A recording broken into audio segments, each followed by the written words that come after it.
Three, two, we are live. Welcome everyone to another episode of the Kasanova podcast. I'm your host, Mekel Kasanova, Hawaii's favorite YouTuber.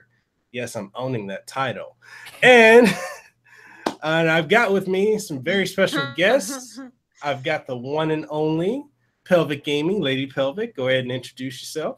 Hi, my name is Lady Pelvic with Pelvic Gaming, and I do a lot of video game reviews, primarily on JRPGs and platformers. Sometimes I venture out of that comfort zone, and then I do top 5 videos, and I have a Let's Play channel, Pelvic Plays. So thank you for having me.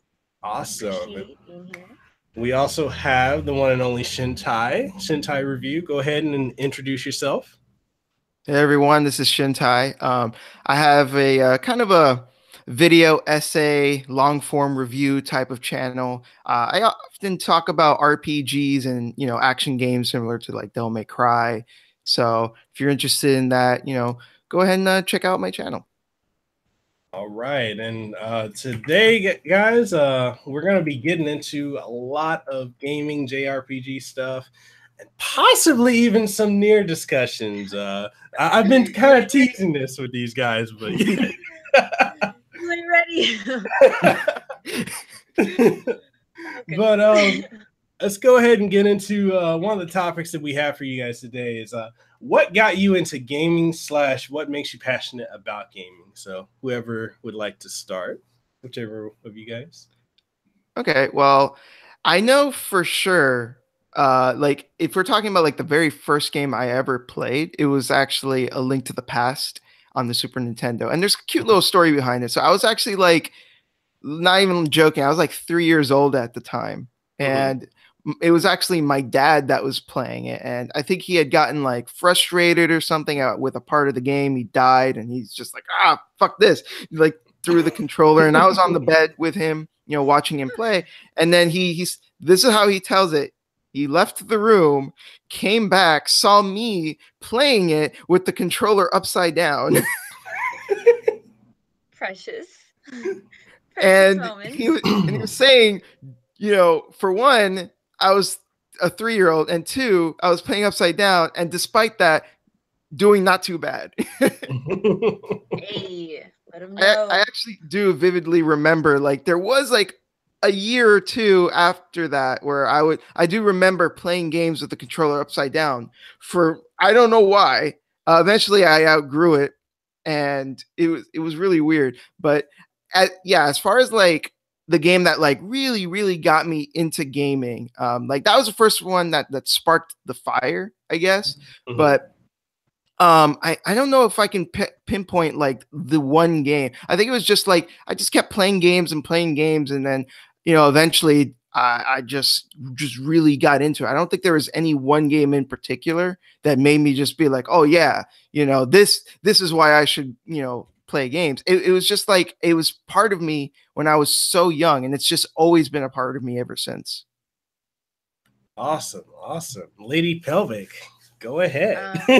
What started me was educational reasons, actually. I don't like school. I never liked school. School sucks. And it does. Mom it does. tried to, get me into learning by video games. So I played games like Freddy Fish, which is literally like Phoenix, right? But not murder. You're a fish and you're trying to find like who stole the missing sea urchin or something like that, or the like golden shell or whatever, and you would have to question people and ask the right questions, kind of read, learn words and whatnot. And then there was like another one where it was like 8th grade adventures. Well, there was 6th grade adventures, 8th grade adventures. No, 2nd grade adventures, not 8th grade. I wasn't playing games like that in 8th grade. But 2nd grade adventures, 1st grade adventures, 3rd grade adventures, where it was like puzzles and math, which I hated, but I still did. I'm not a quitter. I was like, I'm gonna figure this out because I gotta find the golden so and so. So like Oregon Trail, just educational games. And then that led into like Pokemon, because first I really liked the anime, and then my mom got me the game and got me a Game Boy, and I was like, woohoo, I can get my own Pokemon now. And then that's where it just took off from Pokemon. And then I think Zelda 2 Mario was a huge one too. Yeah, Mario was definitely a big one. I definitely remember like the Tanuki suit, like being a frog. I was like, I'm so cool. We had Duck Hunt. We had like the guns too. Like it was good. It was good times. But definitely educational reasons was like I think my very first introductory to gaming. Okay. I think for me, I vividly remember 1991 and my brothers taking me with them to one of the local arcades and getting a milk cart and just putting me in front of Street Fighter 2. And like that was like my one of my first experiences with gaming, and I just I remember sitting up there just like smacking the joystick and just mashing the buttons, and then like we would go so frequently after school. And I just got to a point where I think I was probably like 4 or 5 at that point, and I just got used to just playing it more frequently. And then I got really good at it. Then we got the home conversion of it for the Super Nintendo, and I also got around to playing Double Dragon, which was pretty much my second gaming experience, and it's actually one of my favorite games of all time, the original NES Double Dragon, even though a lot of people hate that port. It was the only one I knew of, and I played it, and I was the only one that was able to beat Jimmy at the end because I somehow at 4 or 5 figured out how to glitch the game and get a makeshift like bat something to be able to beat the ending of the game, and my brothers can never beat it.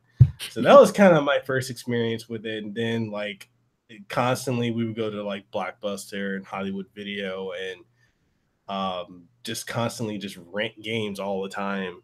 And I feel like I re-rented Mega Man X2 and X3 so many times I could have just bought it. It's insane. Remember renting games? Oh man. God. I know. That's what I was just thinking. I was like, renting I mean, we still do. We have GameFly, no? So yeah, GameFly and Redbox. Yeah, but it's not the same as going into a Blockbuster. Kids nowadays, they ain't gonna know that feel. They don't know what it's like to walk into a Blockbuster, looking at all the aisles and seeing those games, and then walking back and being like, I want some candy too. Give me them Raisinets, you know? Right? Oh, Raisinets are so good. I never got big into renting games. Like we owned everything. I was like, Mom, I want to own this. Like this is mine. I'm not giving this back. Right. So I think that's why like now I like to own my games. People are like, hey, I'll let you borrow this. I'm like, no, I'll buy it. Like I don't borrow people's I own them. No, yeah, same. Like because what happened, I tried it. I borrowed Tales of Grace's F, my first Tales of game, and then I had to give it back. And I was sad. And now I actually don't own Tales of Grace's F. And like I see it online, for like $5, or the digital is like $5, but I'm willing to pay $35 for the PlayStation 3. Like I have to own it. Like something about physical copies. That's like $10 at my local game store, and it's a sealed copy. What? That's why I keep saying to like Jay and others, like if you guys want like games, like the local game store where I'm at, like the games are like super cheap, like $5 up to like probably 40 at most, and they're sealed. Oh man.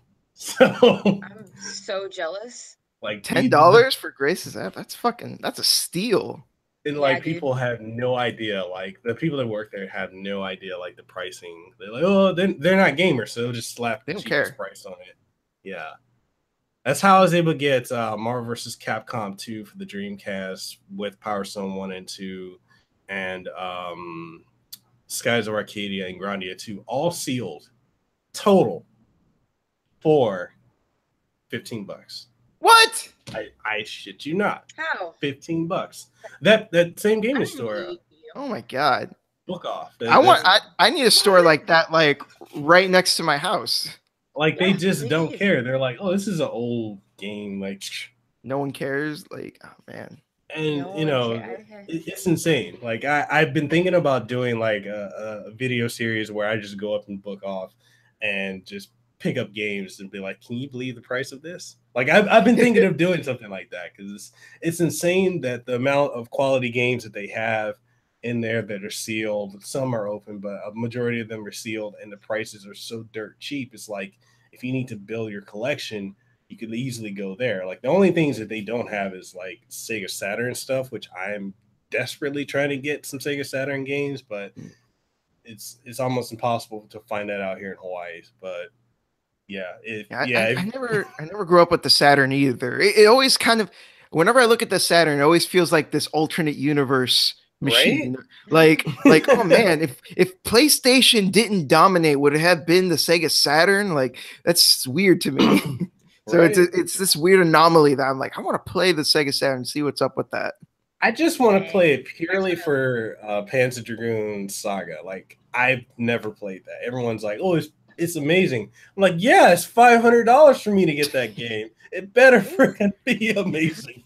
I would never pay 500 for one game. No way. Oh man, never. It depends. If it was like Majora's Mask Steel Gold version. True. Majora's Mask is worth it. Don't judge me. No. I love Majora's Mask. The funny thing is, I remember when it first came out. I remember seeing the commercial with the Hardy Boys and WWE and whatnot, and I played it and I went into it expecting Ocarina of Time, and I didn't like it. And I remember picking it up years later, and I'm like, God, this game's so amazing. Like, I feel like it does everything Ocarina of Time is trying to do with the lack of, dungeons. But I feel like it did everything better. I just wish there were more dungeons in it. Yeah, I'm gonna agree. Majora's Mask better than Ocarina of Time. That's my hot take. Yeah, here with that Ocarina shit. It's all about Majora. Did you guys play the remake on the 3DS?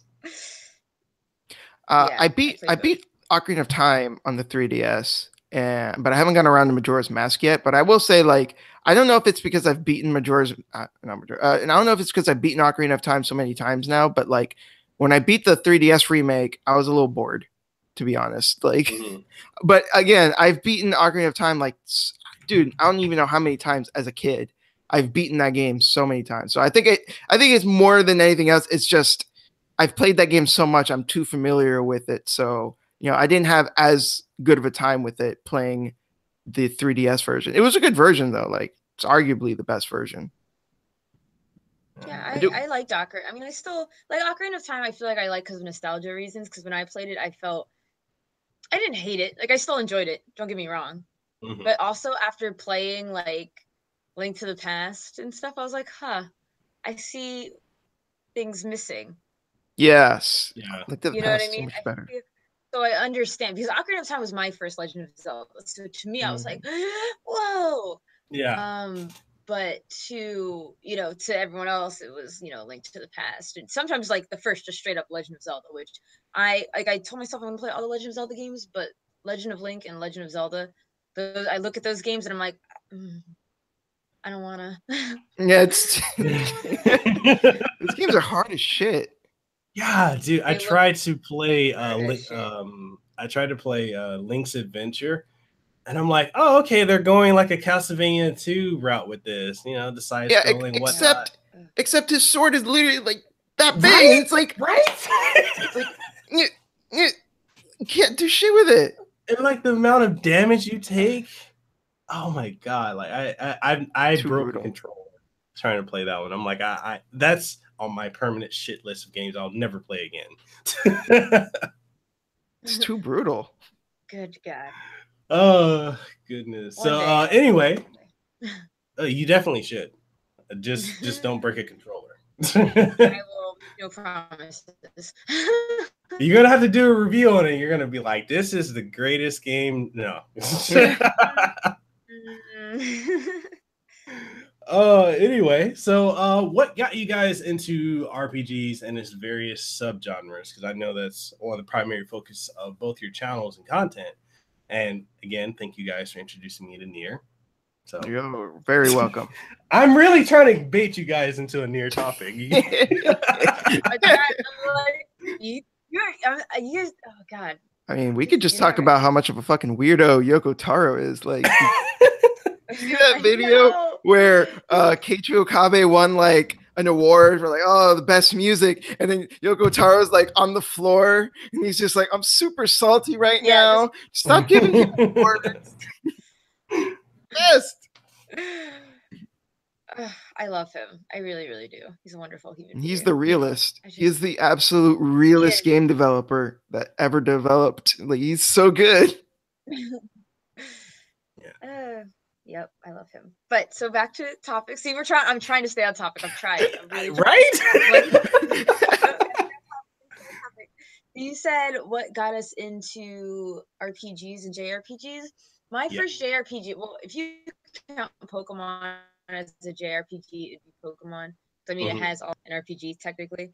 But if we're gonna go like more, I guess, for lack of words, traditional, it'd be Phantasy Star 4. Oh my god, that was like my game, dude. I was in that. I distinctly remember not beating it though. I got to the final boss, but I don't think I ever beat it. How old I was? Maybe like 8 or something, 9. I don't know, but young. And gosh, I was so frustrated that I couldn't beat it. But I remember grinding. I was watching a Let's Play of it the other day, just the part 1, and hearing the music brought all the feelings back. I was like, oh, I remember this character. I remember this character did. So, and because Sega is now releasing like the Sega Ultimate Collector, like the collection or something like that in just year, Phantasy Star 4 is on it. I will have my vengeance against this boss, and oh god, I'm so excited. I am so excited to like see why. I mean, I don't know what my 8-year-old or 9-year-old, maybe 10-year-old self was thinking when I played this game, but this game got me into JRPG, so something must have clicked, you know. So I'm really Fantasy Star 4 definitely would. Okay. Yes. And you know, in a couple months they're gonna announce it for that collection for the Switch. I don't understand why there's no parity of when they release multi-plat titles on the Switch or on the PS4 and Xbox One, and then on the Switch. Like, I feel like and I know we can get into this topic later, but I feel like they really need to do that to where it's all coming at one time, or maybe because it is a lot of these. Yeah, like a lot of these titles I feel like would just sell automatically more on Switch than they would on anything else because of portability. But yeah, right. Like, and I've seen so many Switch fans that are basically crying when something doesn't get on the Switch, and it's like everything needs to be on the Switch. Yeah, but the Switch is a good console though. So let's not sell it short. Like I was like, about the Switch, like, you know, I'm excited, you know, whatever, but I wasn't like the Switch is gonna be the greatest thing. No, like the Switch is my fucking child.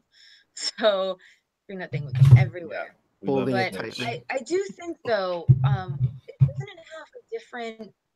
I'm not well spoken on this, but like have a different operating system entirely from PlayStation and Xbox, like something entirely. Like you have to practically rewrite the game for Switch version because Nintendo works on an entirely new operating system. Again, I'm not well versed in this. No.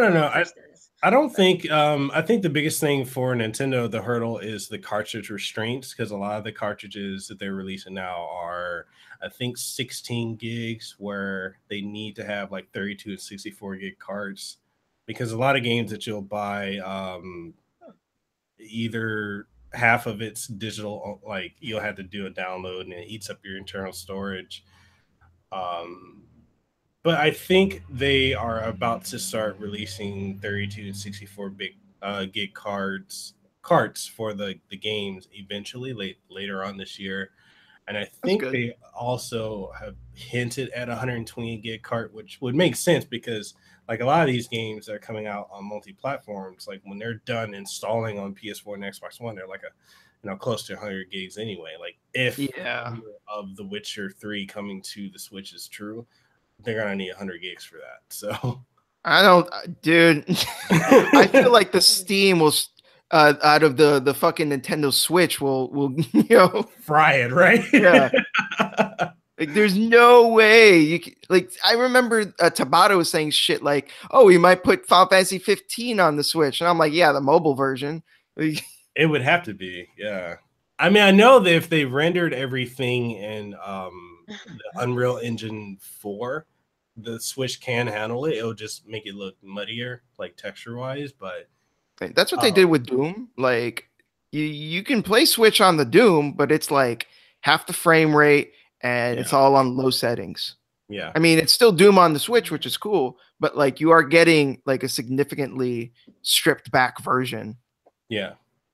And I can't imagine what Wolfenstein 2 is going to look like when it comes out either. That's probably going to be 30. I think it's the same developer or that's handling like the port, so it might be Iron 30 Galaxy, I frames. think. Yeah. I think it might be like 30 frames per second and then stripped down kind of like how Doom was. I mean, it's good. You got it on the go, but it's also only a 5-hour game. Mm. I didn't play Wolfenstein 2, so. Likewise. But yeah, I didn't get a chance to answer the question. So what got you into RPGs and the various subgenres? So the first RPG I ever played was Breath of Fire on the Super Nintendo. We were just And talking about Breath of Fire too. Hey. that game, I used to love as a kid. I really, really dug that game, and I played it so much. I don't know if I'd say that's what got me into RPGs, but it was the start for sure. I think it was somewhere during the PS1 era where I started taking uh, RPGs more seriously, because that's when a lot of really big RPGs started coming out, the Final Fantasies, just so many RPGs. And I think it might have been Final Fantasy 9 specifically that everything clicked. And I'm like, okay, now I know RPGs are my thing. Like, there was something about that game that just made me just fall in love with the world, with the characters, the adventure. I played Final Fantasy 9 so much as a kid. Like, that game was my life during the 5th grade. I played it so much. Aw. I loved Zidane's character. I loved playing as him, and I loved his, how he acted with Garnet.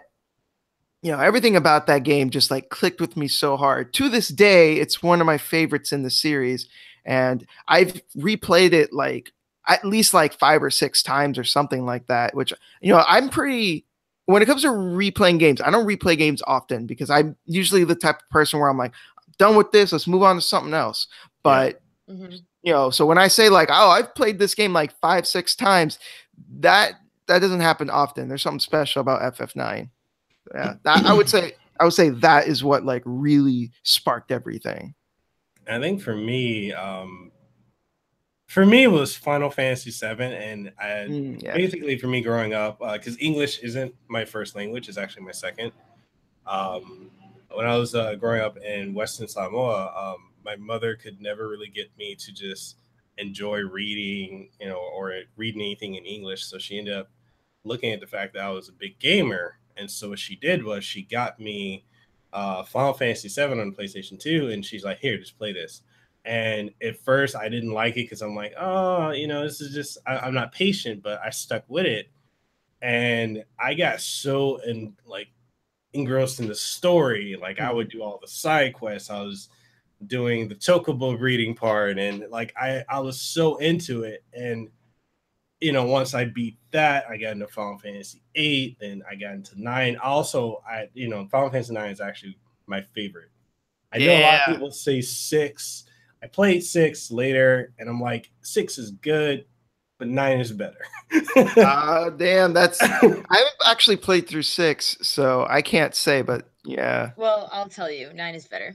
Oh, Like 6, like 6. Okay, 6 is good. 6 is honestly good. I'm not trying to. I am dethroning 6. Fuck it, but like 6 is good. I understand why people like 6. 6, mechanically speaking, is fantastic. Like how you level up your characters, you have so much customization. For back in the day, it was fan-fucking-tastic. Just 9, the story, the characters, like the character interactions, Yeah. were just gold. Were just gold.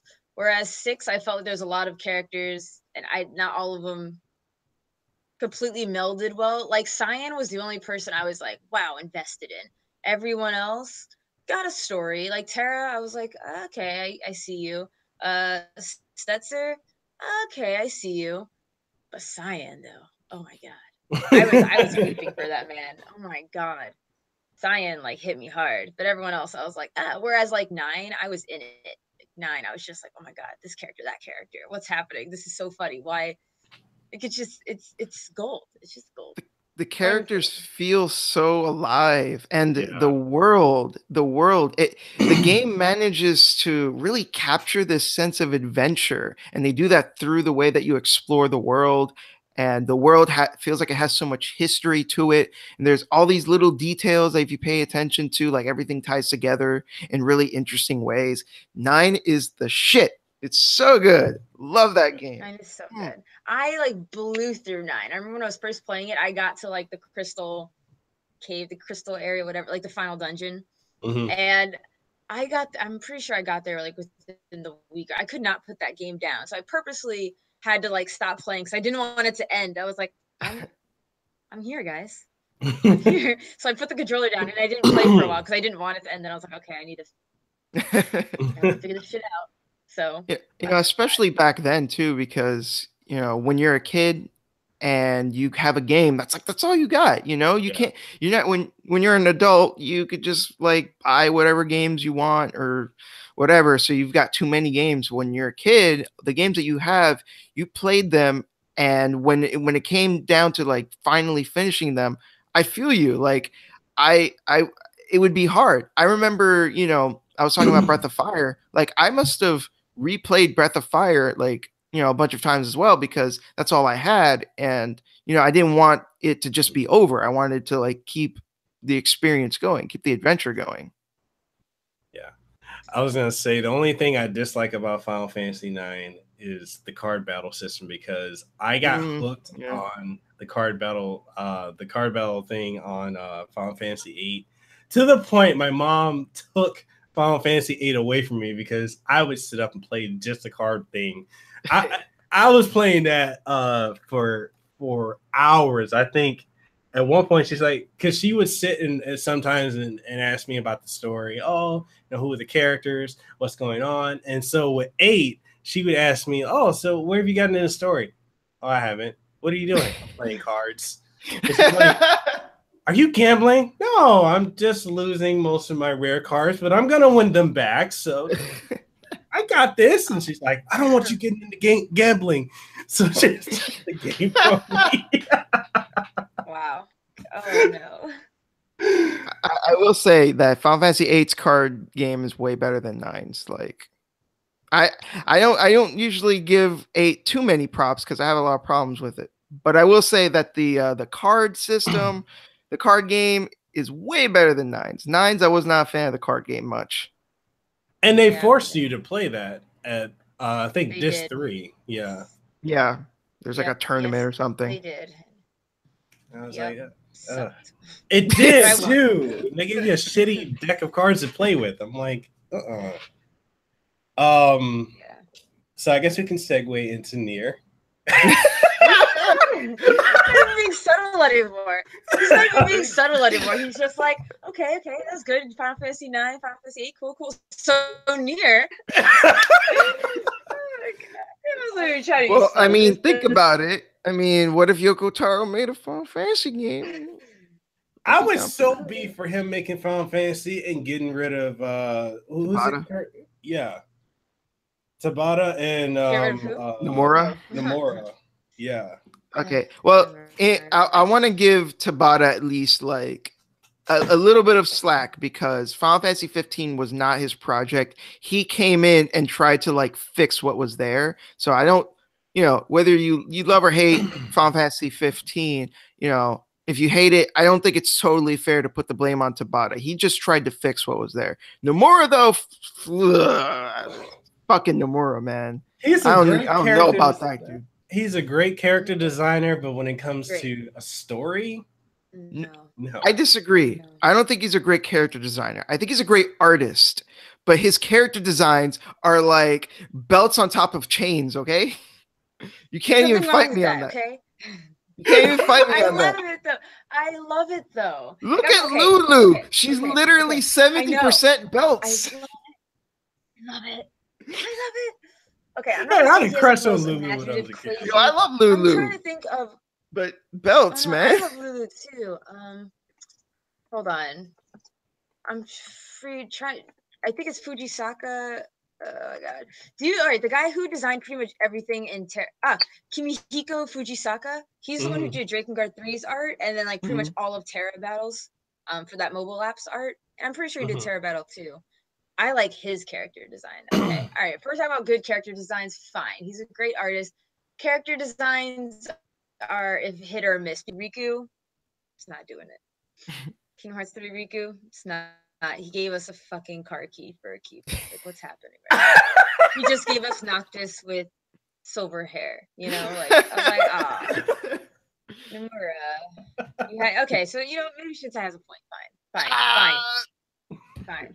Whatever. Good for you. Enjoy your victory, Shintai. Oh god. Most of the time we're on the same side. I guess it was destined to happen, but okay. All right, so he's not the strongest character designer. But his art is good. Fantastic artist. Yeah. Yes. Like what? Like he's for example, with the Dissidia, for example, like when he went back and drew like Zidane, like characters that weren't his, that he created, his interpretations of those characters, his artwork for those characters is fucking awesome. Yeah. Like it looks really good. Like his drawing of Zidane looks fucking great. Yeah. Even like, did you see when he drew Link, like Super Smash Brothers? Yeah. Yeah. He drew my husband. I was like, I was gonna say, awful. Oh my god, I want a giant troll like right there. I was gonna say, need the rest of the cash. Just I'll cut out. No, I was gonna say like even the character designs he did for Xenoblade Chronicles 2 like were really good. Like the way he drew them. Like I'm a fan of his art style. I just don't think likewise. I don't think he's a good story writer. Like no. No one said that here. Nobody said that here. No. Nobody said that here. I recently just finished beating Kingdom Hearts 2 not that long ago. And I have to say, and I'm going to fight anyone who tells me otherwise. The absolute best feature of Kingdom Hearts 2 is the skip cutscenes option. Okay? Don't fight me on this. That's the best part of that game. I haven't played Kingdom Hearts 2 in a hot minute, so I'll believe you. I'll say, but dual wielding though. But dual wielding. Okay. Oh, yeah. The reason I say it's the best feature because it gets you to the part of the game that you like. Yeah, that's fair. Okay, I'll allow it. With Kingdom Hearts being his baby, like I thought Kingdom Hearts 1 was amazing. I loved it. I thought they could have just stopped there, but the fact that they made all these interquels and then the one sequel and then the prequel and then the interquel to the interquel, I'm like, I don't know what's going on in the story. I own them all. I couldn't tell you what the hell is going on or why Nomura decided to make such a convoluted plot. Now we got time traveling and we don't because of money. Yeah. Shintai, right? Right. Let's put some fucking game on the GBA. Disney and Final Fantasy. Like Final again, Fantasy and Disney, it's gonna sell. Like again, let's put some game on the GBA. Oh, let's put the game on that same game and remake it for the PS2. Let's re-release that game and put it on the PS3, and then put it again on the PS4. Like money. It prints itself. It's like shit. Like honestly, for me, I was so salty when I bought the PlayStation 3 like compilation for was it the 1.5 and the 1.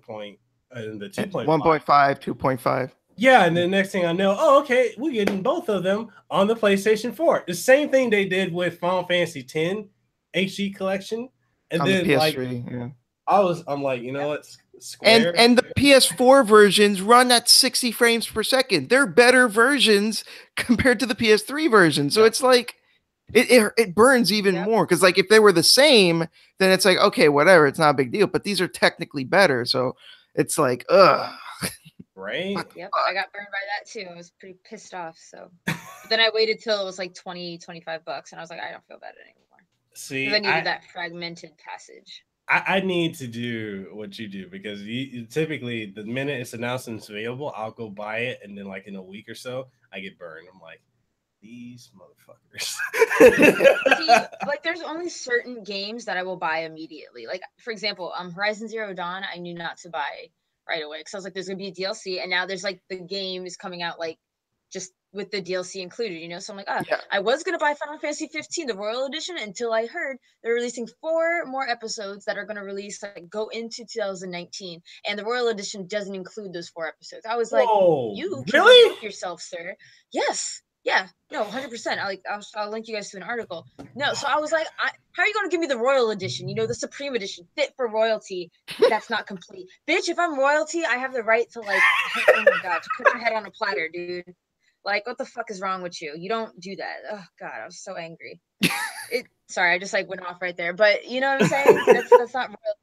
You know, hearts. No, I like ranty pelvic. So, I'll just sit here and be like, yeah, girl, you go. Yep, just that. I Go just, ahead. you know, but it's frustrating though, because especially when you're not getting complete games and whatnot. So I'm like, all right. Well, sometimes it's one thing to get complete, and then there's extra stuff. So there is a difference, you know, optional stuff. But like Xenoblade Chronicles 2, it was a complete game. Now you're getting DLC of like extra stuff, which is fine if you want to do that. I'm done with that game. I had my fun. Goodbye. But I just don't like when bits and pieces of you get bits and pieces of games, and it makes me uncomfortable or, you know, unsure to buy games right away because I'm like, is this done, or is there going to be like DLC? Like what? And it upsets me because what's that saying that like Shigeru Miyamoto said? You know, game released early is forever a bad game, or incomplete or whatever is always a bad game. A game that's delayed can eventually become good or something like that. Well, now it's become like, oh, if a game is incomplete or not good, you could just patch it. And I feel like that's a very lazy and dangerous mindset, and I really don't like that. Yeah, because like Xenoblade Chronicles 2, when I game, it was subpar. These patches and all this good stuff, whoever's playing it now is in for a much better experience. And I'm like, I mean, good for you. And now my review's outdated, so thanks for that. But you know, I just don't like that mindset. You know, Xenoblade Chronicles 2 definitely could have used an extra 3 months in the oven. Yeah, release the game when it's fucking ready to be released. It would have been best.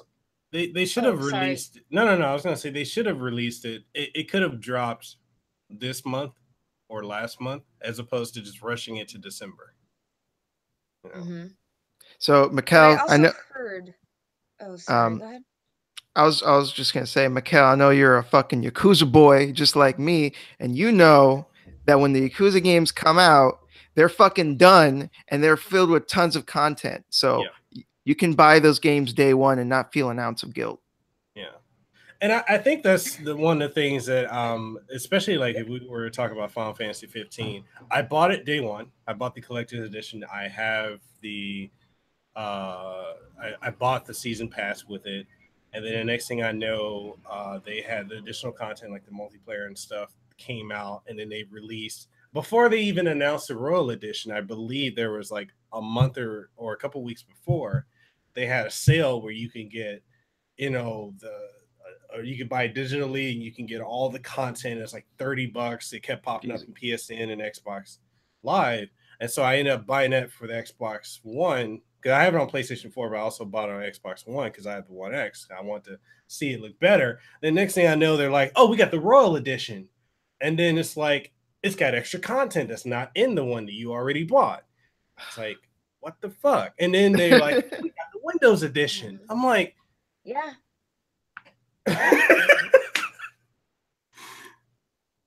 I got. That's why I have trust issues. So I gotta laugh though, because when I mentioned Yakuza, I saw Pelvic look on her face, and she was just like, Shintai is on his fucking Yakuza bullshit again.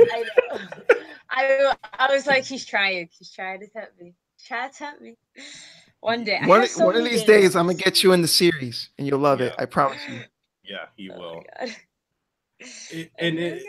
It's such a great series. Like, you start with, if you play them in order, like if you start with 0, go to Kiwami, then Kiwami 2 is coming out in August. You play that, and then hopefully they'll port over 3, 4, and 5. But if you play them and then go into 6, like the story, you get emotionally attached to these characters, like you know, like as if you personally know them in real life. That's how good it is. It's amazing. You will love it. What I love about the little that I've played of 6, for example, like, I mean, that's a ridiculous number for a series to get up to, and it's still all in continuity. 6, right? And what I love about it is, you know, Again, I've only played the demo, but like Kiryu is visibly done with this shit. He is just like, are we really doing this? Are we really still doing this? You feel the like just his fucking burden of just like, man, I'm getting too old for this shit. 48, still punching punks in the face. Like, what the fuck? And the fact that the story acknowledges that is, it's so refreshing and so interesting. Like, because his story has gone, what, 30 years? Like from Zero, which was in the 80s, and he was like 89. Something. Like 88, 89, something like that. Yeah, he was like 20 in that one, and then all the way up to where he's at now at 48. So it's like, that dude's tired. Dude, I love how in that, like, one of the first cutscenes in the demo, which is basically like the first chapter of the full game, like this guy is like, trying to act all hard and tough, and he's just like, "Oh, you disrespected me in front of my woman." And Kiryu's just looking at his watch, and he's like, "Hey, man, I got a schedule. Don't fuck with my schedule." I've been wanting to stream more of that game, but because of the review embargo, like until it releases at this point, we can't stream it beyond chapter 4. So it's like whatever I have now is like I can't until after it releases. What, the 18th of April, I think. Yeah. So I can't put anything else out, even though there's a lot of people that's already like put the entire story out. I'm like, oh, that's cool. Sega will flag your account for that, but no. Oh. Well, damn. I had no idea about that. But I don't know, one day I will play Yakuza, maybe, if I have time. Again, there's just so many games and not enough time to play them all. So I'm just kind of like... what I was going to say was like, one of the things that I'm kind of, like you were saying earlier about how like you have trust issues with the games coming out because you don't know if they're complete. And that's one of the things that is concerning me about the direction the gaming industry is going, because I feel like the 90s and early 2000s, you bought a game and that was, everything. Whereas now it's like, I'll release a broken half-ass game and then I'll just patch it here and there and add more stuff to it. And it's like, I don't know, like what are your guys' thoughts on like the gaming industry, like how they're just rushing out games? Agree. I really do agree. Like, I feel like and one thing I have to choose, I feel like certain games are being released incomplete or or buggy, or definitely could have used again another few months in the oven. But at the same time, I don't know if anyone knows this, let me know. But is it cheaper to put out the game and then have like a small like part of the development team just patch it up versus delaying a game, not getting any sales at all, and then because maybe I was trying to think maybe that's why they do it. I don't know how many dollar signs are being moved around. So if it is actually cheaper for them to release a game and then just have a small development team and pay them to do all the bugs and the patches in a few months. I do, like, regardless, even like if the money is cheaper that way, it totally does impact the user experience. Because as I said, my experience with Xenoblade Chronicles 2 will not be the same as someone who's playing it right now. I guarantee they'll have a much more enjoyable time than I did with the game. But I do agree that the gaming industry is heading that way, though. That it's just like, oh, you know what? This is the release date. We'll just patch it up, let people play this, and da-da-da. You know what I mean? We'll patch it up within 2 weeks. I'm just kind of like, or you could have just, not. But it's fine. Well, I've read a few books, 2 in particular called Significant Zero and Blood, Sweat, and Pixels. And these books are deep dives into like the behind the scenes of video game development, particularly Blood, Sweat, and Pixels, because it deals with different companies as opposed to Significant Zero, which is primarily one guy's journey through the video game industry. Both are really good, and I recommend them. But having read those books, it does give me a better idea of like what goes on behind the scenes. And there is a lot of money that's like being shuffled around, and it takes just to have a company running, that takes like a lot of money because you have to pay those people's salaries, and you can, it could take like, just like a week can be like, $20,000 or something like that. Like it's a lot of money that's getting shuffled around. So when games get delayed, it's like a bargaining between like the developer and the publisher. The publisher wants to get the game out as quickly as possible to start getting, profits, but the developer usually wants to keep working on the game to make the game better. So it has to do with like the relationship between the developer and the publisher, what kind of deals they strike. And whenever a game gets delayed, that's usually the developer, talking to the publisher going like, hey, we need more time. And sometimes that doesn't happen because the publisher's like, no, we need this out, we need to start making money now. So that's why we sometimes get these like broken games, because a compromise wasn't achieved between the publishers and the developers.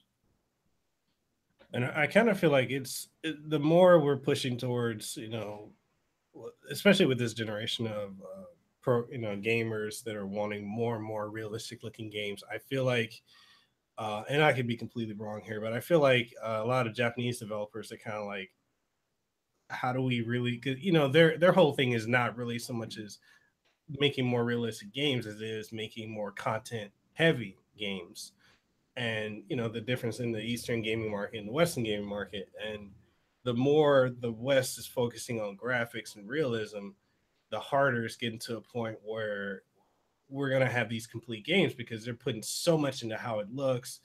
The bigger the budgets are getting, and it's just getting to a point where it's like we're just basically giving you a beta, like Lady Pelvic, like you were saying, how your experience and even my experience with Xenoblade Chronicles 2, and from when we reviewed it, is not going to be the same as someone who picks it up now in March and they got all the extra content, the patches, and I think they fixed the frame rate issue and the graphics and whatnot. So it's like someone who picked it up in December and played it from December to probably January is like, oh, okay, yeah, we got a completely different experience. And it's concerning to me, like the direction that the industry is going in. It's becoming more like a software as a service or games as a service versus y'all can jump in at any point because I'm trying to think. I'm losing the words as I'm thinking about it, but it's. I know the devs need more time and learning more hardware, but it's really concerning that we're not getting complete games because growing up in the 90s and the 2000s, like you bought a game, it was complete, and it was done. Yeah. Just to give you just to throw in like another like crazy thing that happened in Blood, Sweat, and Pixels. So like BioWare, for example, the book covered when they were making Dragon Age Inquisition, which is the third game in the series. And one of the crazy things that happened there, and you'd never expect this to be such a huge problem, but like they transferred to a new engine, right? They're getting tired of working with their old engine, and they're like, we need to upgrade. So they used the Frostbite engine, right? The problem is the Frostbite engine was made for first-person shooters. So kind of think of like a game engine as kind of like a factory, right? And your company wants to build cars, but you just got a factory that builds bikes. And now you have to figure out how to get this factory that's made for bikes to start making cars. Just give it kind of like an analogy.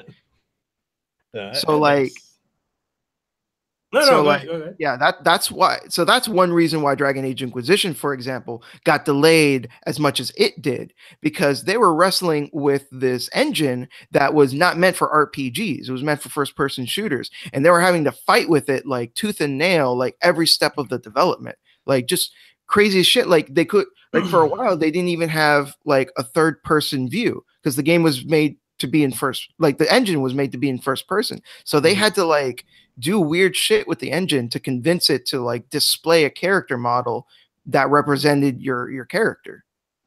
So that just to give it an idea of like, oh, why do games get delayed? It's things like that can happen, things that the developers don't foresee. And then it's like, holy shit, what are we going to do? Yeah. And I think, yeah, go ahead. Oh, I was just going to say on the flip side, on a positive note of this, I do like the idea of if a game is a little bit buggy, the game is like complete. It's just there's a few bugs. They can patch it and be like, oh, it's fixed, versus like if we got a game in the 90s, like, oh, it's screwed, like the translation's wrong, oh, the translation's wrong, you know what I mean, like stuff like that. So I there's an appreciation for it. I just don't like when it's like constantly I had a When it's terrible abused. Yeah, when it's abused. Thank you. I had this terrible analogy in my head. It's like these people who can keep just using Plan B without using condoms. I was like, what are you doing? You know what I mean? Like, okay. we just jumped the gun. I was like, my analogy. I was like, should I say this? Oh, well, yeah, it's out my mouth. Here we go. I told you can say whatever you want. I don't care. But it's stuff like that. Exactly. But Shintai tastefully said it as he said it. Don't abuse it. Go that one. Excuse me. Excuse my. I said it. Whatever. We in this bitch. Yo. I think I prefer the way you put it, anyways. I do. That's probably going to be the tagline for this entire podcast. Yeah, but back on topic though. You know what I'm saying though, right? Y'all get what I'm talking about? Like, damn. Sorry, I went there. All right, we're all adults. Hey, it's fine. Unfiltered thoughts and speech is usually the best that I love having on this podcast. But speaking of that, like, do you guys think that's why Nintendo has been doing so well? Like, even though like the Wii U is basically a sales flop and whatnot, like, do you think the way that they develop games, like, do you think that they shifted with the way that most Western developers and like Square and whatnot have of trying to focus on realism, or do you think that they kept their core tenet of focusing on an idea, a premise for a game, the fun factor, how it controls, and just making all the content available or as much as they can for the final purchase before they add in DLC? Like, well, considering fucking Mario and Zelda were completed games, like I think they're doing pretty good, like most of the patches for those games are just like fixing little things like, frame rate's a little better, there's a glitch that like 1% of people found, like, it's fixed, things like that. But when those games came out, you could still play them. And a year later, if someone picks up Breath of the Wild, barring the expansion packs, like they're still going to have relatively the same experience. And I think that's one of the strengths of Nintendo, where for them, it's like quality first, right? They want to make sure that they put out a good product that stands the test of time. Definitely. I agree with Shintai. Like, what he said. Mm-hmm. I mean, I'm still impressed with like the physics engine that's in Breath of the Wild. Like, that still blows my mind. Like, oh my gosh. Dude, you see like those crazy like snippets on Twitter, where they just like have like a tree freeze or a rock freeze and they'll hit it and then climb on top of it and they'll just like go past half the continent, or like they do it to like horses and stuff. I'm like, what is happening? And it's so insane what you can do in this game. And I'm like, wow, like this is how Zelda essentially was kind of like meant to be. Like, there's different ways to tackle things. It's not just one way. Like, oh, you have to use the boomerang to hit the switch. Oh no, you can use bomb, you can use a boomerang, you can use seed shooter, you can, just like different things in the Zelda universe.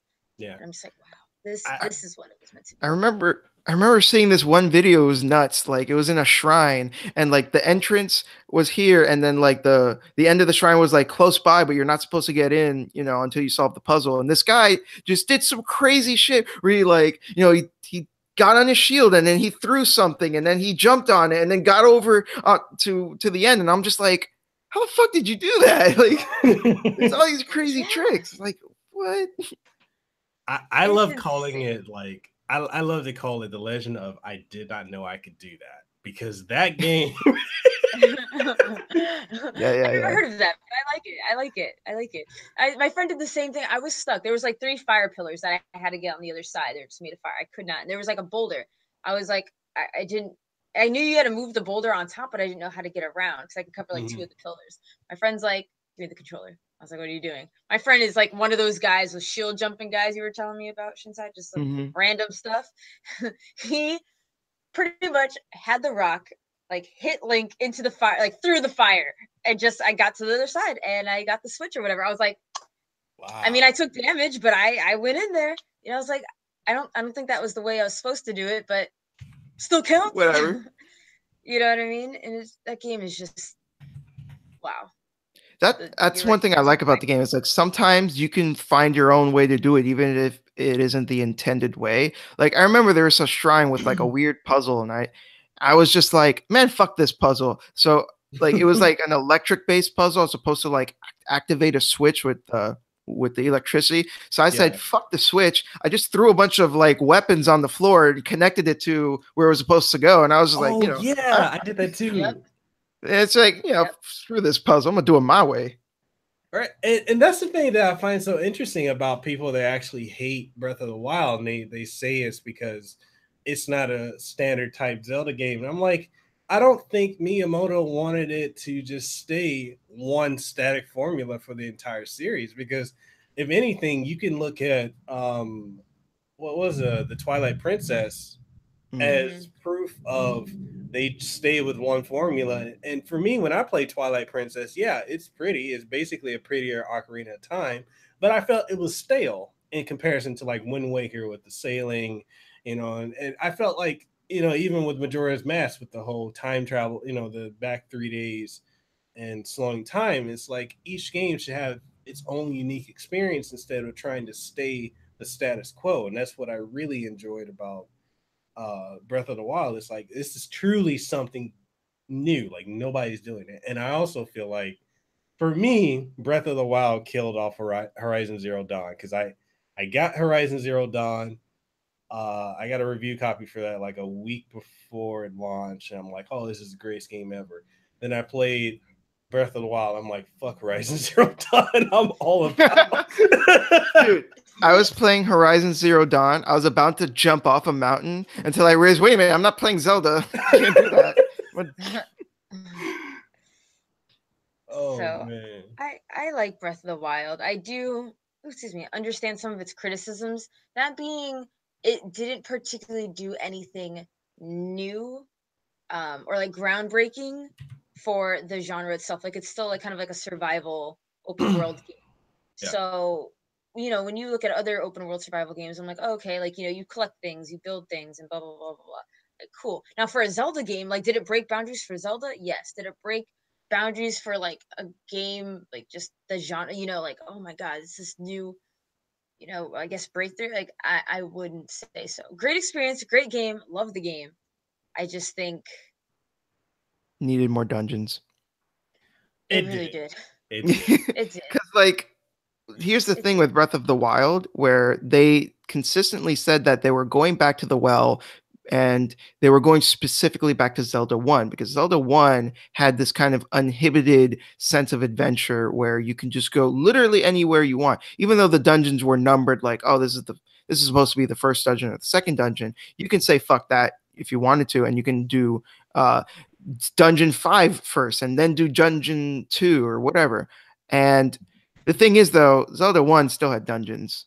Breath of the Wild did not have dungeons.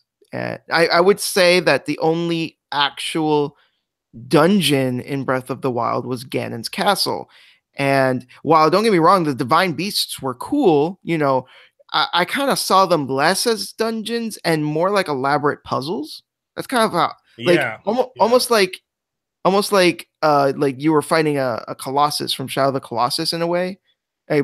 But like because of that though, I missed being able to like experience really tightly honed and crafted level design where you go into an area and it's like crafted around some like these interesting ideas, and the dungeon is supposed to test you on your knowledge of those ideas. And Breath of the Wild doesn't really do that, and I think that's kind of a shame. And if they make another game in a style similar to Breath of the Wild, I would like to see the return of like more traditional Zelda dungeons, just, now in this like really awesome giant open world. Mm-hmm. Yeah, I would be Yeah. like, go ahead. Go ahead. Oh no, I agree. I would like that. I would like it to be, where there's a cave. It's not necessarily a shrine, but it's just, it's a cave.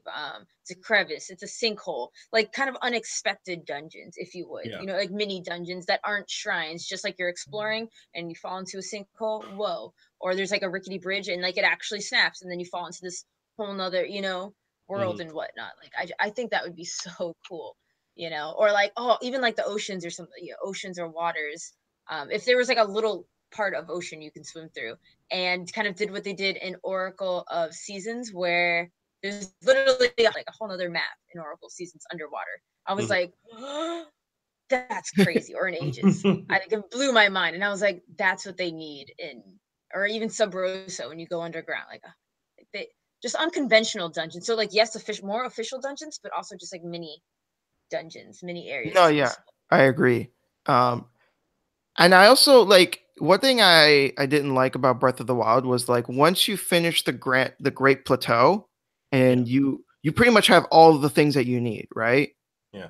Mm-hmm. You know, you got the magnet, you know, to push around blocks and stuff, the to create like the ice pillars and whatnot, and then that, you know, you get all that stuff there, and then you don't really expand beyond that. Like you get new weapons and stuff, you get new gear, but you don't really get anything that, you know, like expands your move set, so to speak. So I would like to see that return as well. And, you know, to kind of mitigate, like, well, what about if you go into a dungeon, you don't have the right thing? I think they could just easily just put like, hey, these are like the required things to enter this dungeon first. Like you need the hook shot first, or you need the bow and arrow first. And they could just tell you beforehand.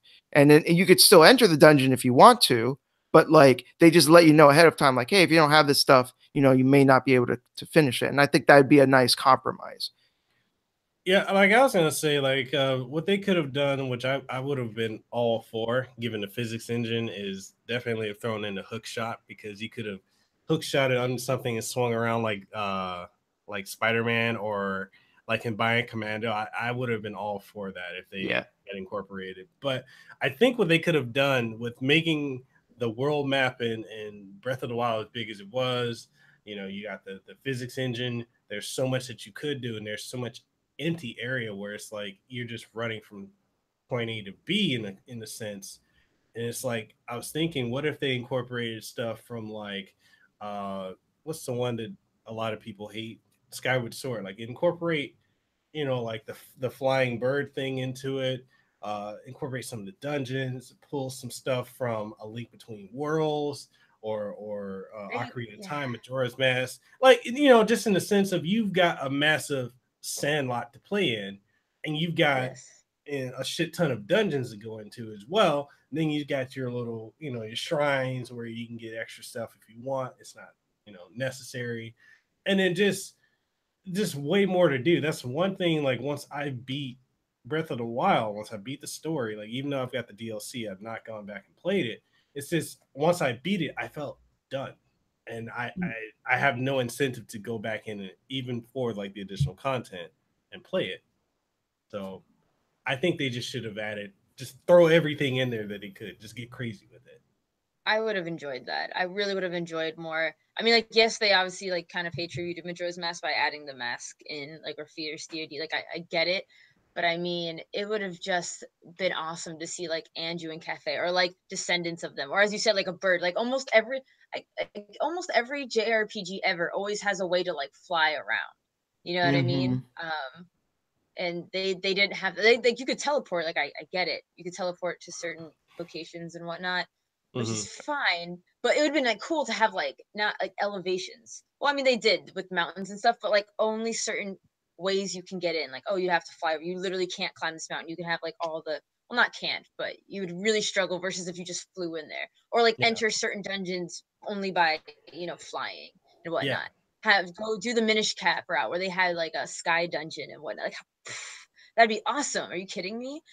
Same thing, like, oh my god, in Link to the Past when they had the medallions, that was so fresh. Where you just like Yes. threw something like you know, a pool of rocks and a frog came out. I think it was a frog or fish. But Yeah, the yeah, yeah. fish was bitching, like, why did you here, take this medallion, get out of my face or something. I was like, yeah. that was awesome. You know what I mean? If they had stuff like, just stuff like that, just weird little things. Because you know, everyone gets excited when you're playing a JRPG. I know Zelda isn't a JRPG, but you're playing a game and there's like a little cut, like you walk into a house, you walk into a shop, you're just gonna buy an axe or whatever, and then you see like the shopkeeper and his wife arguing, and then the wife like walks out or something, and you're like, what's wrong? It's like, whoa, quest, a cutscene, what's that? Stuff Yeah. like that, just things like that would have been awesome. Like the way they did the Yuga Clyde. Yuga, is that right?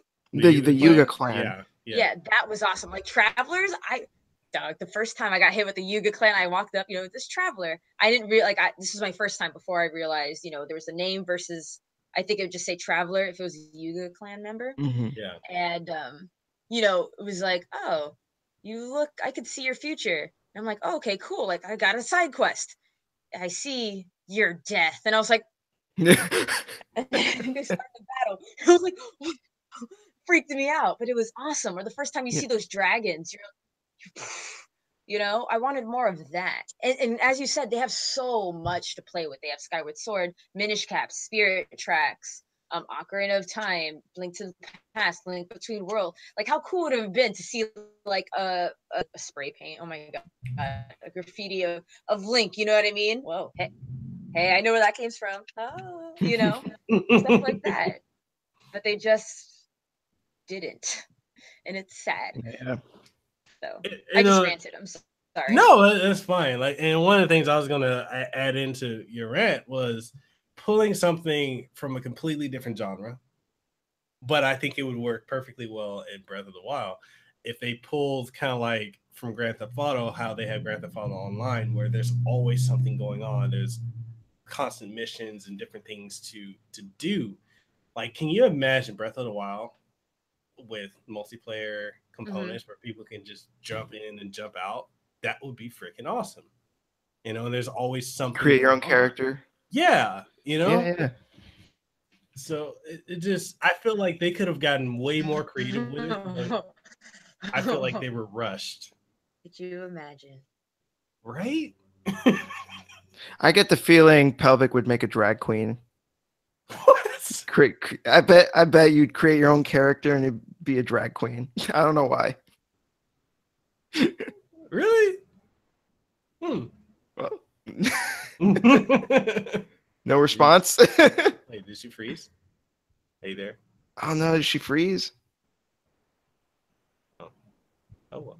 We get technical difficulties on, Sorry. It goes, it happens. Oh yeah. Okay. Yeah, I was botting out. My bad. I'm back. Okay. Yeah. Did you hear what I said? I missed it. That's why I didn't laugh or smile. If I didn't have a reaction, I would. I said that if there was a create a character for like the next Zelda game or whatever, you'd probably make like a drag queen. Maybe. I would. My character would be flamboyant. My character would be like flamboyant. Like I love playing male characters because they're always gay. They're just woman. But yet here I am. I bring it up because my sister loves drag queens, and since you're like I noticed that the characters that you like are like pretty boys, so it just. I do. I do love pretty boys. I rarely ever play females. Oh, damn females. But that would be awesome, man. If they made a Legend of Zelda MMO, you'd probably never see me again. Like, sorry guys, I'm quitting YouTube. I'm just going. Like, I'd stream it. That's about it. Like, this is all you guys get from me now. You'll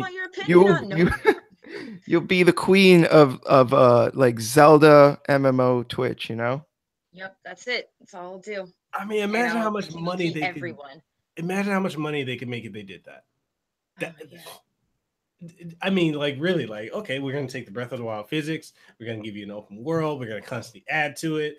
Pay $10 a month. They would have so much. It'd be like this. That it would work. I think it would work. They would have so much money. They wouldn't know what to do with it. They'll have to give it away. Like, they could do cool stuff, like similar to what Final Fantasy 14 does. Because with what I'm not like super well versed in 14. But something that I know that they do is that they will incorporate storylines that are callbacks to older Final Fantasy games. Like I think they recently did a thing where they had some quests that were like written by the guy that did Final Fantasy Tactics, and they had like quests related to that.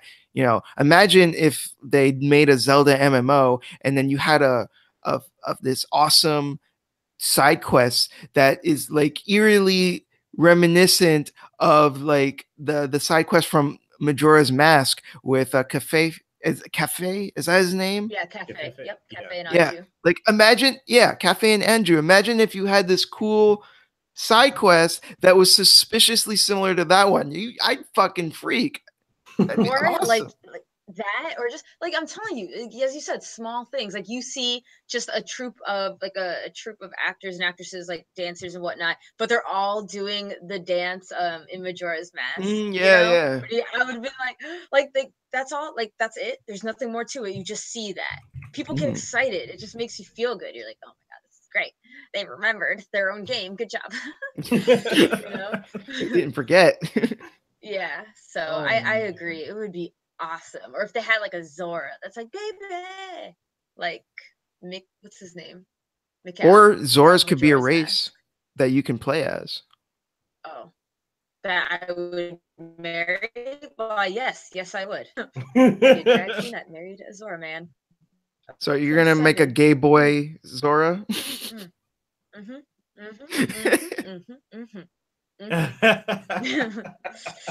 You bet, boy. But yeah, man. so we just like beat this topic to death. We're just I know. Nintendo, pay us. Holy pay us. crap. We just gave you your next gold Yeah. IP. Like just do it already. Just give us all the royalties. Yeah, that's it. Yeah, please. We'll take it from here.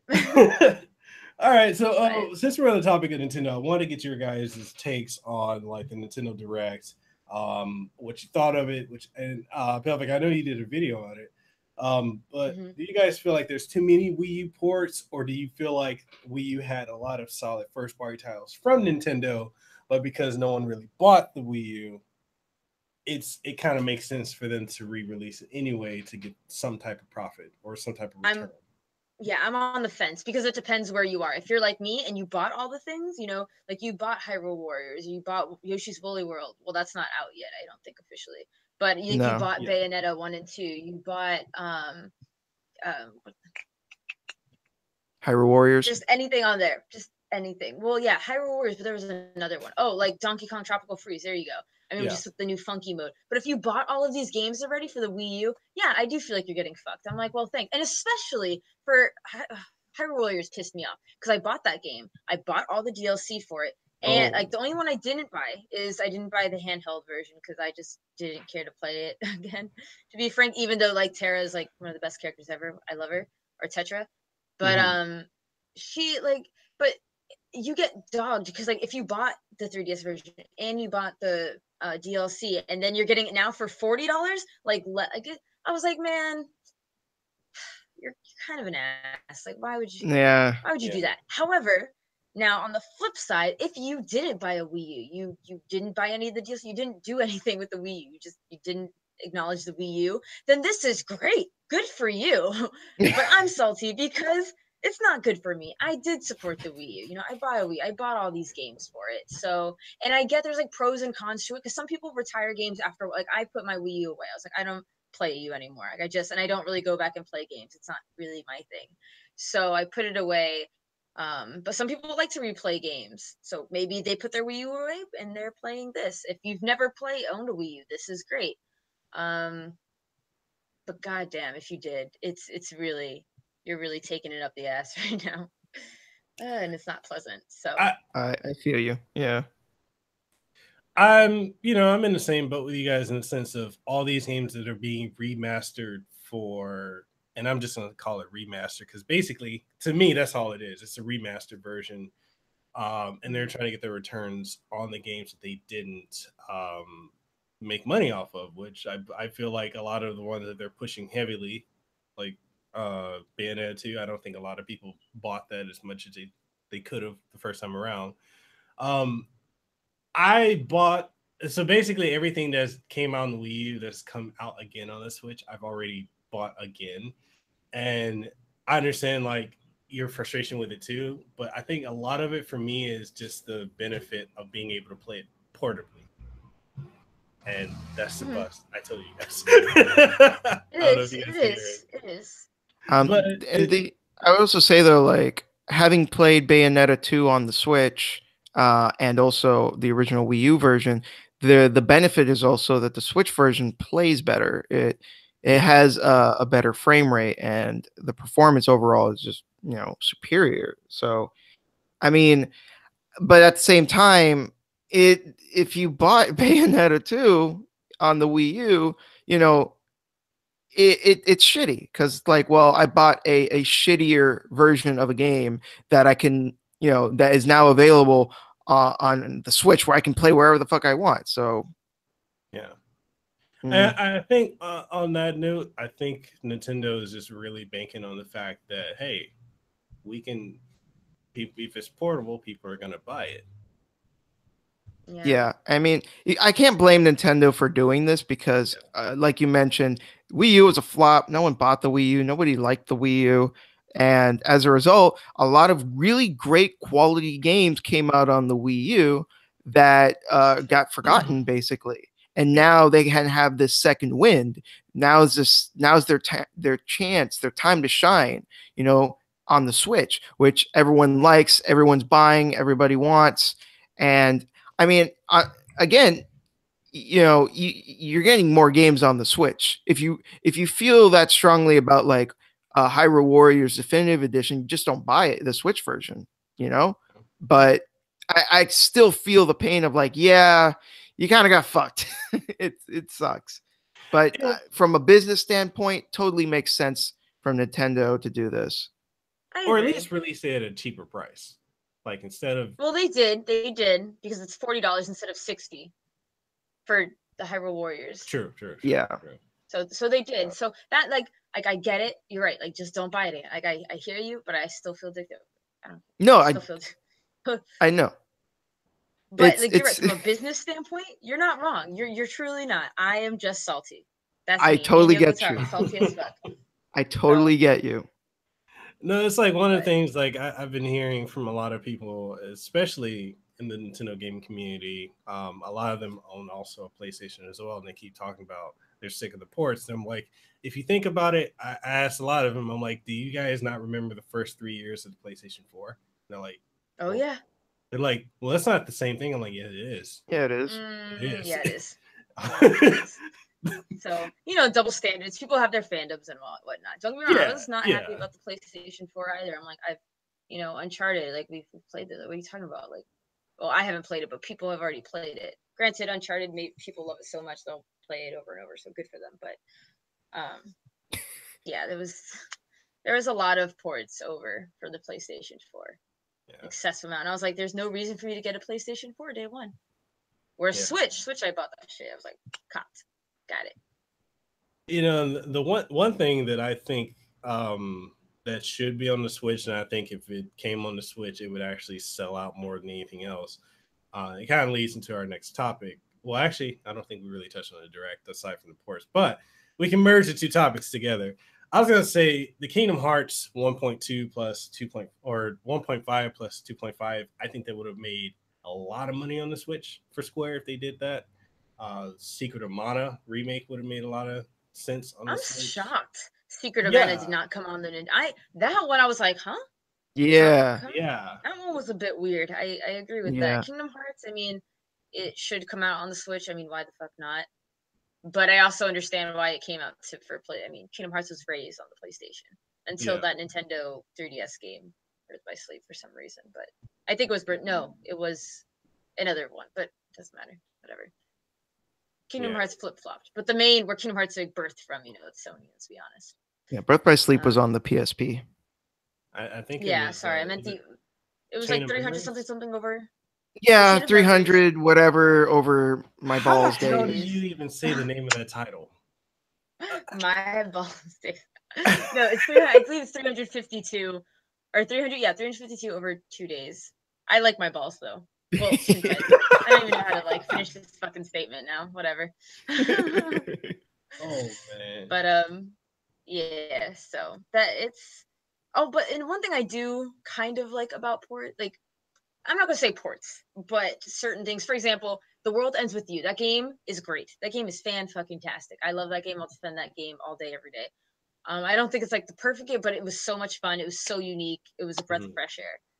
I'm happy that game is getting remastered because that game I feel like deserves it. You know, that game came out a while ago, a hot minute ago. It's not like a game, the original Uncharted. DS.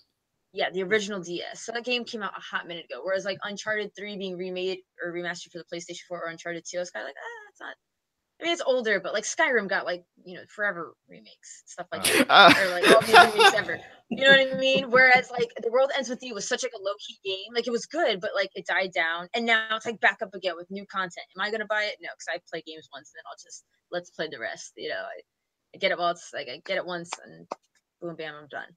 But I don't know if anyone saw this meme, but it was hilarious. Everyone should know about the steamed hams meme, right?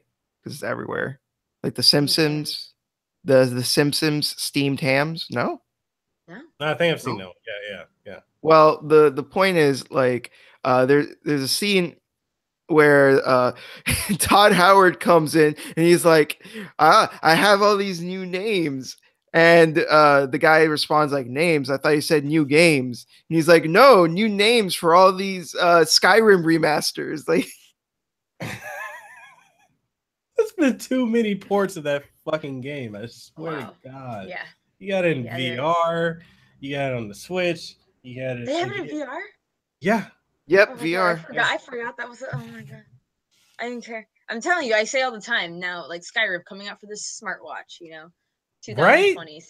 Like I'm telling you, man. I'm just like Skyrim mobile, Skyrim this. I'm like, oh my God, guys. Like I don't hate Skyrim. I don't. I played the. I don't think you understand. I did not see daylight because of that game. All right, I really did not. Oh my God. But how many remakes of Skyrim do? Just give us a new, you know, give us the new entry in the Elder Scrolls series. That's what I want. See, and that's where I'm at, because I'm like, I don't feel like, you know, 3 or even 4 Oblivion even got this many remakes. I don't think they got any remakes actually. And then you've got Skyrim, which has been on everything except for your 3DS and PSP. Yeah, I know. It's insane. Like how many times they're porting that, and I feel like, especially when they ported it this last time, that should have been at least $40. I don't think it should have been 60, in my opinion. It was 60. Yeah. Jeez. Yeah. Nah. I drew the line with that. I'm like, no. Yeah, I'm all Skyrimmed out, man. Every time I hear Skyrim, I'm like, okay, next. Yeah. Next. So that's it. So what are your guys' thoughts on like the Kingdom Hearts 3 trailer that came out a couple months ago, or a couple weeks ago, right? Yeah, a couple weeks ago. Fucking give me the goddamn game already. Yeah. Tired of this Yeah. shit. I was gonna ask you guys, like, do you think it's actually gonna release this year? Because I feel like we've been waiting for this fucking game for what, since 2005? Like, since they hinted at it. I don't trust Square. I don't trust No one Square. does. I remember. Do you fucking remember where they made a huge deal about Final Fantasy 15's release date? They had like a stage and there was like a button. And the guy's like, "Don't touch the button, don't touch the button," and the guy did it anyways. And it's like, "Oh, here's the release date." That got delayed. They made a big deal about their release date, and that release date was not true. They fucking delayed it. So it's like, no, I don't trust Square. I don't trust them to release it this year. It's not happening. I question it. I mean, I hope so. I do. I hope so. I hope so. I really do. I really do. But like, aside from that, how does it look? It looks great. It looks fantastic. I want to play. I fucking love Toy Story. So I was about that. Are you kidding me? I love the shit out of Toy Story. So I'm super excited about that. What other ones did they show? Like Tangled. Tangled's fine. Everyone loves Tangled. I'm like, okay, it's fine. It's a Disney movie. I accept Monsters it. Inc. Monsters Inc. That's the fucking hell yeah. I haven't seen University, but I'm excited for Monsters Inc. And like there's just small things that they added. Did you know, like in Monsters Inc. the movie, you know, Mike Wazowski's cracking jokes and he's like, "Oh, I used to go bowling with my friends all the time." Of course, I was the ball, but in Kingdom Hearts, if you notice, in the trailer, they showed like Sora using him as a bowling ball. Yeah. Like, oh, that's great. Yeah. I didn't notice that. That's so good. I can't take credit for that. I saw that on Twitter somewhere, but like, I was like, oh, that is a damn good catch. That was a slick catch. But I don't like the designs of Monsters Inc. I feel like Goofy, no, they lost inspiration. They're like, let's just give him googly eyes and make him green and call it a day. Sora looks like something from DeviantArt, and Donald. Okay. I don't know what's happening with Donald. I get there's just the like monsters, but I wasn't. Yeah, Sora looks like a weird sex thing. Sora looks like something not okay. Sora is like like that kinky, those really kinky furries who are like into super weird shit. Like being a furry isn't enough. Like you got to take it to the next level. You know, some whack ass. You gotta be an So I was extreme like, furry. yeah, like I Next can't, level man. extreme Oh, furry. goodness. Yeah, next level. Oh, So goodness. that's how I feel about their designs. But I am excited that Monsters Inc. is a part of it. The gameplay looks great. Going through the factory looks fun. I'm excited. I am very, very excited. I'm still waiting for them to release Frozen. Not because I'm like, oh, like I'm kind of over the whole Frozen fad, but it would just be stupid for them not to have Frozen in Kingdom Hearts. I mean, that Yeah. would just be. Frozen did exceptionally well, stupid well, Yeah. and I'm waiting for that announcement. I think if they're gonna include in, like, I heard they're possibly gonna include like the MCU. Like if they do, I think they should just do Infinity War and just bring in all the MCU. The Marvel Cinematic Universe. Oh, okay. Like, I was I like heard- Marvel. I didn't know what the C stood for. I was like Marvel C. What the hell's Marvel C? What would go I don't know. I don't think they should do anything Marvel. I think it would conflict a little too hard. And they're possibly gonna do Star Wars. I've heard that. I don't know I how don't I feel want about it. that. I don't want Star Wars. I don't want Marvel, and I don't want Naruto. Not that I think Naruto. Why belongs in there, Naruto? but I Wait, don't. what? No, because Disney took over Naruto? No. Did they? I Really? really thought I didn't they hear had that. some kind of rights, or they had some kind of stake in Naruto. Maybe I'm a fucking liar. Don't even listen to me. Now I'm Wow. looking at shit. Okay. Maybe I'm talking That would shit. be Hold on. Oh my god, imagine Sora meeting Naruto and Sora's just going on about friendship and Naruto is just telling him about he needs to believe it. Oh. Not the Okay, bio. okay, Like, no. Okay, Naruto Shippuden is just on Disney XD. Let me calm the fuck down. Okay, sorry. I got a little crazy there. I got a little woo. Just ignore me. like, That's fake news. Fake news. shake. Oh, like we're gonna have Shonen Jump characters. Oh, Fake man. news. Okay, so anyway, no Star Wars, no Marvel. I'm sorry, guys. Sorry to all the podcast people. I'm a dirty liar. The only thing I want regarding Star Wars is a lightsaber keyblade. That's all I want. And it ends there. It ends there. That's all I want. And make it green. Didn't what's his name kind of have lightsabers himself? Like Oh yeah, Zemnis. Yeah. He used some lightsabers in his final battle. So I think I just don't like realism. I don't like for example, I didn't like Tron. I hated Tron's world. I fucking hate Tron. I was like, why is Tron in here? Get Tron out of my goddamn Kingdom Hearts. I know everyone likes Tron. I don't care. Even Pirates of the Caribbean. Like I like Pirates of the Caribbean, but I was like, y'all don't. Yeah, it was weird. Yeah. Y'all don't look right. No, yeah, it was weird because like you have fucking Goofy and Donald, dicking around, and then it's like Jack Sparrow. It's just weird. It just doesn't work. Yeah, it was just okay, cool. So I'm not the only one who was like, again, I love Pirates of the Caribbean, but I just did not meld very well. No, yeah, like I said, I just beat Kingdom Hearts 2 again not that long ago, and I was just like, oof, it's fucking weird. It does not work. Yeah, so but Kingdom Hearts 3, I am excited. I hope Shintai, I hope you're wrong. I hope they're not delaying it. I mean, I agree with you, but I'm hoping. This one I'm genuinely like, please don't let me down, man. The cynic in me says they're going to delay it, but the fan in me says, please just release it this year. Come on. Yes. I want that Toy Story world so bad. I mean, it looks so much fun. Here's a thought. And did you notice? Oh, go ahead. Sorry. No, go ahead. Oh, well, no, go ahead. In the Toy Story world, when they showed that trailer, there was a new emblem. You know how there's the nobody emblem, the heartless emblem, the Dream Eater emblem, all that. There was a new one on the robots. There was a new. Oh yeah, there was. So I'm wondering, like, what the new enemy is. If not nobody, if not nightmares or Dream Eaters. True. What's next? The soulless. Yeah. So, the only other thing. They have a bunch of shit. Like the only other thing I would love to have them throw in is they can throw in some people from Nier. You are, sir? No, Whoa. sir. Okay, first of all, I'm gonna touch up on your desperate attempt to get a second one here in a second, but no, we can't. Can you imagine Sora going to the Drakengard 3? If he goes to the Drakengard 3, well, he ain't coming back. What are you talking about? He's going to the Drake. He ain't coming back. He's done. His ass is grass. His ass is Done. salt.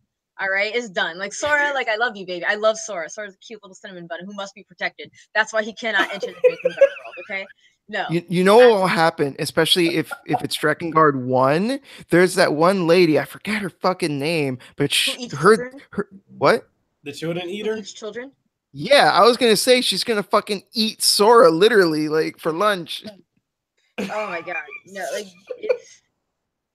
could you imagine? See now, all right, now you got me thinking about this. Congratulations, you succeeded in your mission. Okay, so what world? Oh my god, if you went into Nier's world or which one? So Nier or Nier Automata? Because I mean they're the same world but different time periods. I mean, obviously they would do Automata simply because it's what's popular.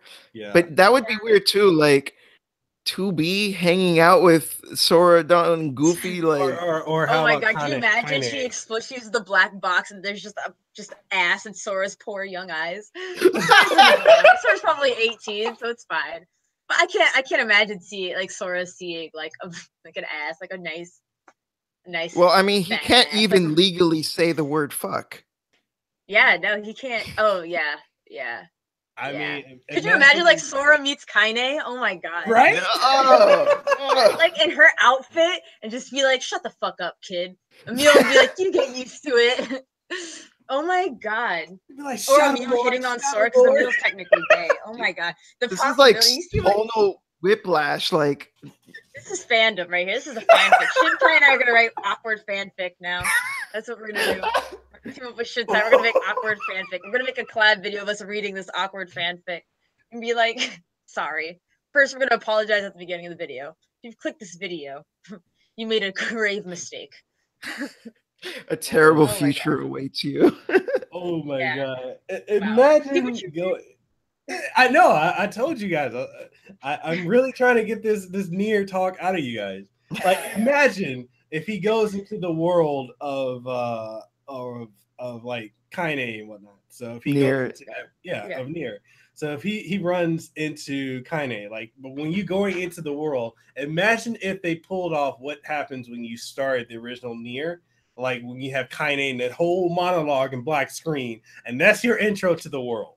Oh no! So, I don't even know what Sora would be like. We're not supposed to be here. I don't think this is a Disney World. So Donald and Goofy would be like, "Gosh, such oh, it would be. Oh my god, that'd be terrible. You're gonna traumatize that child. This is like mixing oil and water. This just doesn't work. No, it does not. I'm just like thinking, like, oh, imagine like he comes in for Nier Automata. He's like there during the Battle of Adam, but you see like 2B literally stabbing Adam and just pulling her sword through him. I'm like, how do you? Or being there. Or being there for the birth of Adam and Eve, and he's just like seeing these fucking naked dudes, like with no genitals, and it's just like, what the? Oh my god! Like he sees the robots fornicating. How do you? Why are we terrible people? Why did you start this topic, Kasanova? Like this is terrible. Like we are terrible people right now, and now the internet knows it. So thanks for outing us. Oh my god. What's the next topic we got going on here? All right. All right. So, I did my best on baiting you guys into Nier. Yo, Nier goes into weird places, man. Yeah, dude, you we gave you a nice bit of fandom, okay? We gave you a nice bit of awkward fan servicey ideas just now, okay? You're welcome. Here's the thing, though, because Nier on its own and the Drakengard Niers, all that is weird in a vacuum. You combined it with Kingdom Hearts and created this abomination, this fucking monstrosity. Like, it's all your fault. Oh my god! Why did I feel like I have to take a shower after the podcast? Okay. To wash away the shame. I know. Oh my god. Okay. Next topic. Will Nintendo with the Switch, will it overtake the PS4 as a JRPG and Japanese gaming king? if he can fix its frame rate issues that it seems to be constantly having, like with different games and whatnot, you know. And it depends. Like, I guess, are you talking about traditional like JRPGs? If it's like Bravely Default, where it's turn based, so I think it's a kind of a less. You know, it just depends. Are they going like heavy magic attack and whatnot? Whereas games like Final Fantasy 15, you know, I think attack and slash. Correct me if I'm wrong, or is it? No, Is it? yeah. Okay, so it's hack and slash. You know, but Nintendo has a lot of potential. Like, there's no reason not to release it on the Nintendo. I just want its frame rate to be like stable. Yeah. Yes. Right. Well, I guess like Final Fantasy 15 is more like action RPG, but whatever. Yeah, you're right. Whatever. Video game genres are dumb. They're just dumb. They meld so much. They like, meld so much. They combine so much. You know, there's fighting platformers, there's action RPGs. I'm sorry, go ahead, Shintai. My bad. No. Yeah. Video game genres are super dumb. But will Nintendo take over as the JRPG console? I mean, I don't know, because is the I guess the PS4 is kind of by default the JRPG console right now, but it's not as if like JRPGs are coming out of the wazoo for the PS4. Like, you know, we've got Persona 4. I mean, I'm sorry, Persona 5. We've got Nier Automata. You know, Ni no Kuni 2. We've got some stuff. It's coming out, but like it's not like how it was back on the PS1 or the PS2, where it was the definitive JRPG console, right? It's just kind of like by technicality. So I would say that the Switch has the potential, but whether it will or won't is hard to say. The only real JRPG that I'm looking forward to right now on the Switch is Octopath Traveler. And I guess maybe Dragon Quest XI might get ported to the Switch, but aside from that, like, I can't think of any other JRPGs that are coming out to the Switch, or at least anything that I'm looking forward to. So it doesn't look like it right now, but who's to say what happens down the road?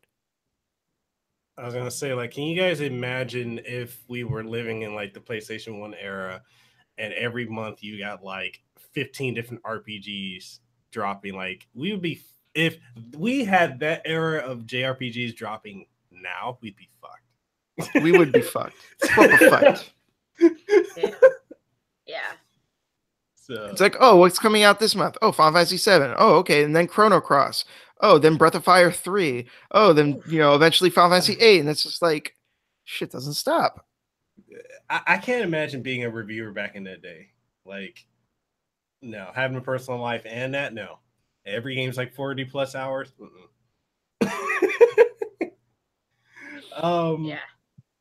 Yeah, brutal. Did you guys have anything else you want to add to that? RPGs are so fucking long, but I like it though, because it, it's a lot story and whatnot, and character development, blah blah blah blah.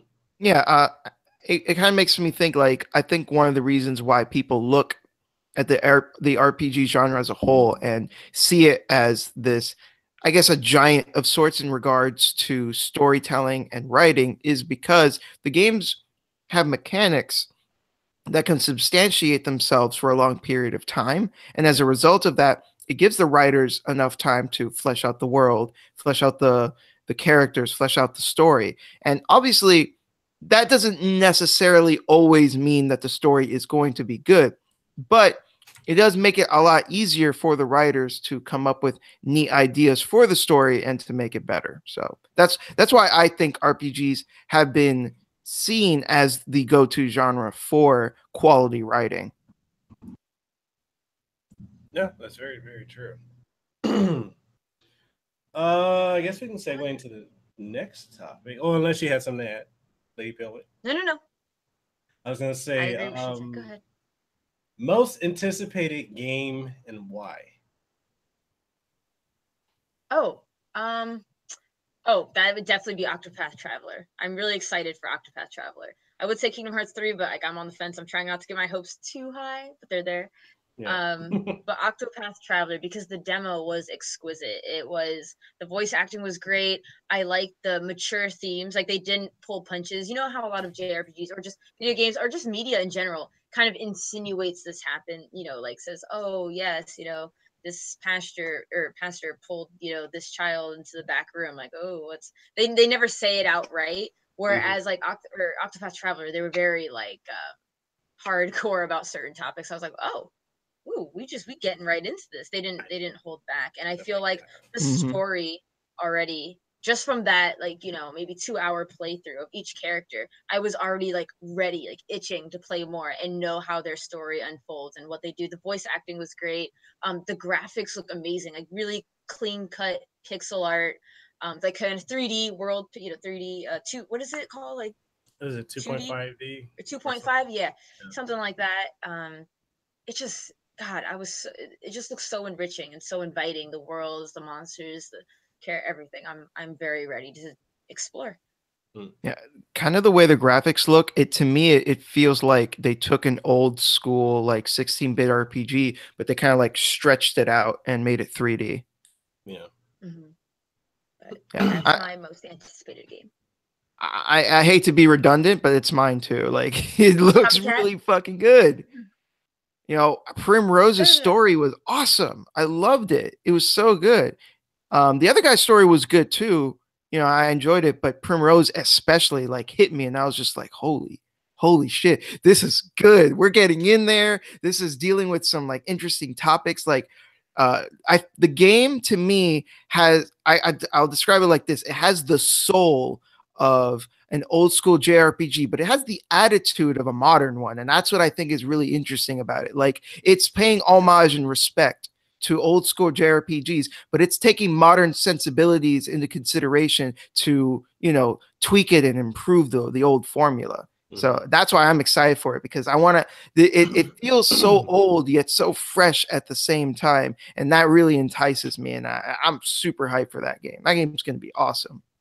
I'm going to pair it to you guys. That was a great way to put it. There really was. I can't top that, because basically I'm with you guys. That's my most anticipated game for this year. Like, not Dead of War. Unanimous. Yeah. It's got to be Octopath Traveler, because like that demo left such an impression on me, and I'm like, I'm thinking from playing that demo, I want Square to go back to that, like Final Fantasy, trying to make this the way they've done it from 13 on to now. Is like, no, go back to this formula, revisit this era. Fuck 13. I haven't played, but I heard something. You certainly have. And I guarantee they're true. You can rant on 13 if you want to, because I played 13 when it first came out, and I was like, okay, it's passable. It's super linear. It's okay. Then they made 13-2, then Lightning Returns. I don't even understand what's going on in the story anymore. I feel like when one ended, it did not, or 13, the original 13 ended, I don't feel like it led or segued into any of the other shit that they have. I feel like they retconned the ending of 1. Yeah, that's the weird thing about 13. Like, it had a definitive ending. There really wasn't anywhere to go from there. The main conflict was resolved. There were no loose ends in that respect. So it's like, why 2 more games? Like, I don't get it. Yeah, like I need Square to go back to like what they're doing with Octopath Traveler. I need them to go back to that. Like, Nomura, keep drawing. Stop directing games. Damn. I agree. Damn. Or, well, to be fair, though, I mean, Kingdom Hearts has pretty fun gameplay. So, like, let him draw and let him, like, be the combat director or something, but don't let him do anything else. Yeah, you know, because especially not right. Ugh. We can definitely let, you know, Yoko Taro take over Final Fantasy. You know? Dog. Look at your face right now. Your face is like Yoko Taro, you know, the director of Nier, which we should be talking about. To be fair, I don't think he should take over Final Fantasy. He should just do one. Just let him do one. Yeah, I agree. Because if he took over Final Fantasy, it would not be Final Fantasy anymore. It would be this fucking Eldritch abomination. This is just of insanity. Oh God, yeah. If he took over 1, I'd be like, and this will be the Final Fantasy game I am waiting for. Like this now. Now I'm in this. Like now I'm really into Final Fantasy because right now it's like 9. I really like 9. I like 6. Like 6 was fine, but 9 is what I like. I didn't like 10, but I like 6. Or I Oh, like I'm 9. glad. 9 was like yeah. 10 10 was is like questionable. 10 was my first Final Fantasy, and that's why I never got into Final Fantasy. I was like, I this don't is like blame Final you. Fantasy. So then I stopped. And then as I got into reviewing games, I was like, I should probably give Final Fantasy a go because what kind of JRPG channel doesn't have a Final Fantasy like anything in it? So I was like, let me try 9. Everyone told me I'd like 9. Tried 9. I was like, yes, I like 9 very much. So, and then I was like, let me go 6. 6 was fine. I like 9 more, but 6 was good. So now I have 8, 4, and then 5. That's where I'm going. Okay. So we'll see how that goes. But sorry, back on topic. Yeah. That wasn't 8 is a weird one. Okay, I'm gonna let the audience know now. Okay, I'm gonna have just so you guys who are watching, I'm gonna have Clemps, and if you don't know who Mr. Clemps is, where have you been all your life? That guy's amazing. Mr. Clemps, especially like for me, the definitive people for understanding anything about Yoko Taro is we got Shintai here, we got Lady Pelvic, we got Mr. Clemps, and we got Valkyrie Aurora. If you and Blandrew, I can't leave out Blandrew. But if you're trying to learn anything about Nier or the Drakengard universe, these are your people to be following. And I'm gonna have Clemps on here, and hopefully when I have Clemps, I can have Lady Pelvic and Shintai on. Hopefully I can get Valkyrie Aurora too, because I think that would be a podcast where I'm not gonna say anything. I'm gonna sit back and be like,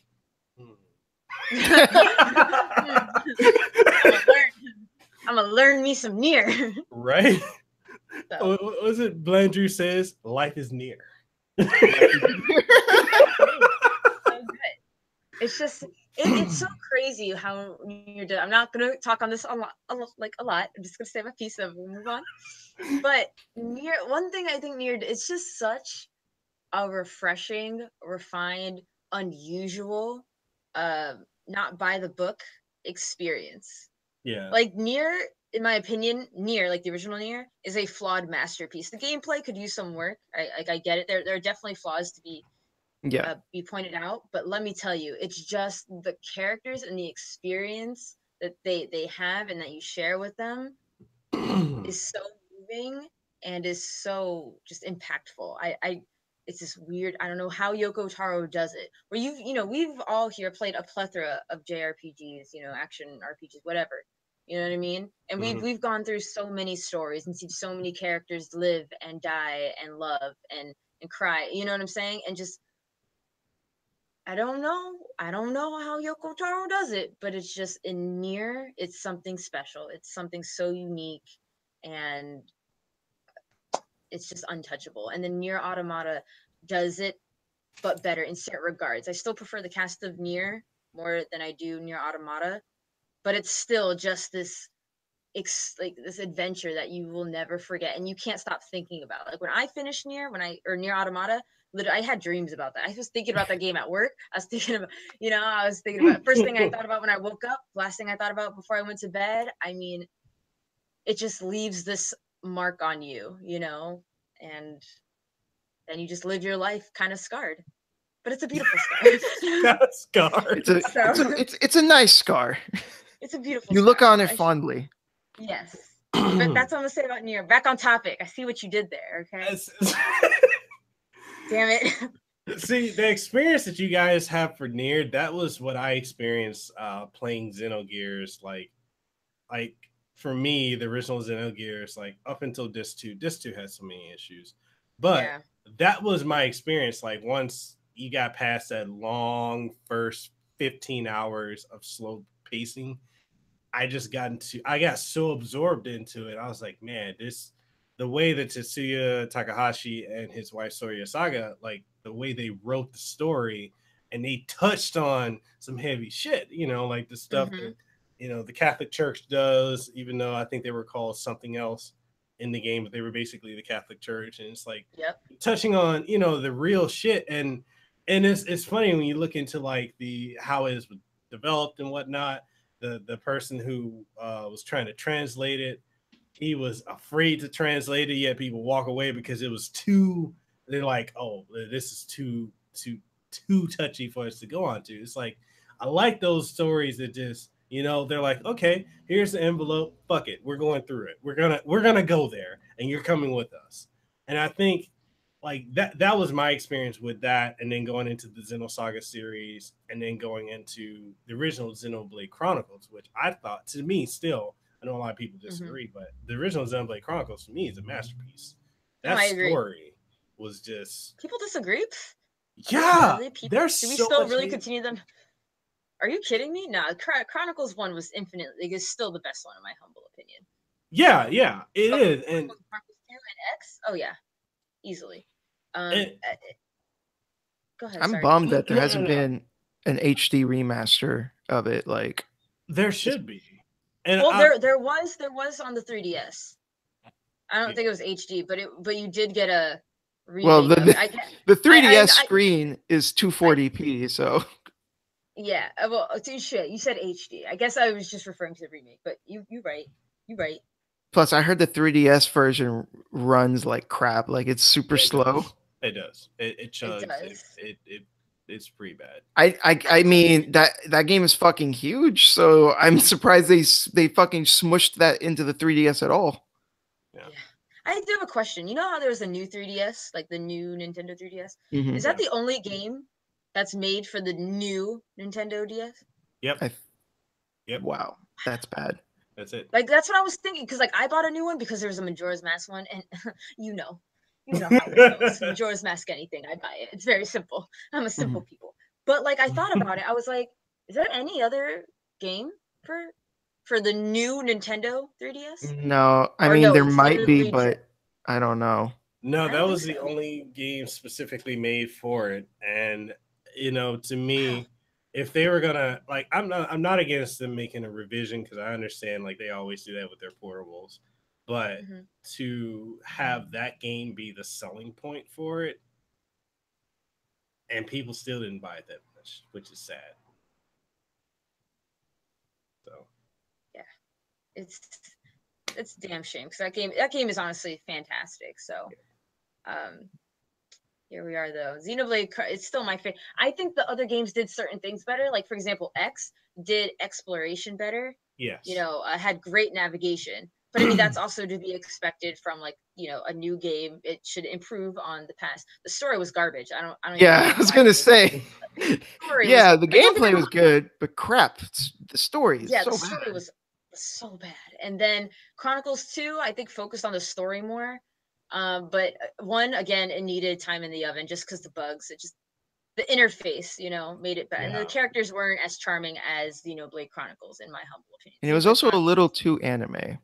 Yeah, just a little. I mean, I understand that they were going back to like the Xenogears and Xenosaga style artwork, but I feel like what they did with Chronicles 1, they should have stayed there with it. I didn't mind the anime. I don't think. At first, you didn't. Like, but... You didn't cringe at Blushy Crushy?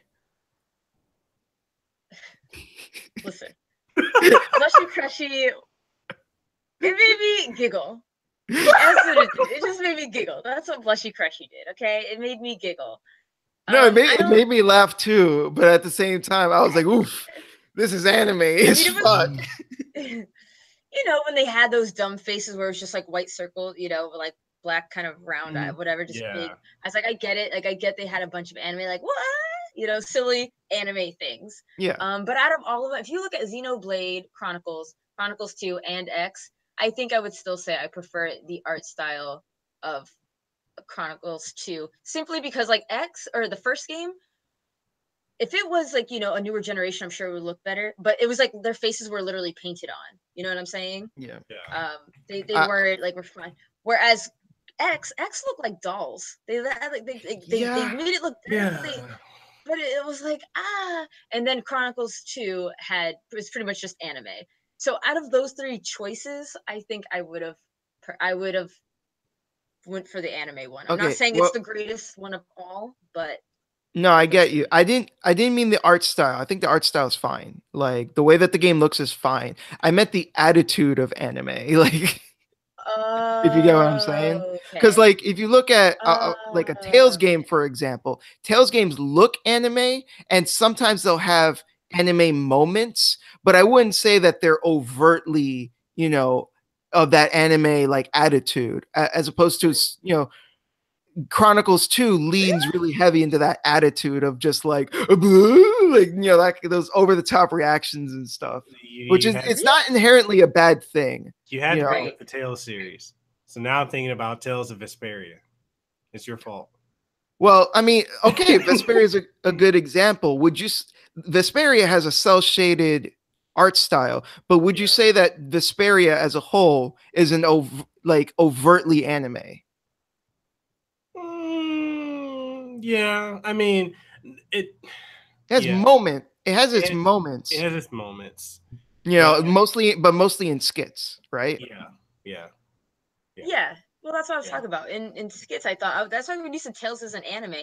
Like, I mean, art style, yes, it's anime, but I thought that it had anime attitudes. I get maybe I should play Tales of Berseria and I'll judge my. Okay, great. I would say Graces, because that's your favorite, is probably the most anime Tales game. Yeah, it was anime. I have anime. Which, and then, again, it's not a bad thing. I'm not knocking Graces because I like Graces, and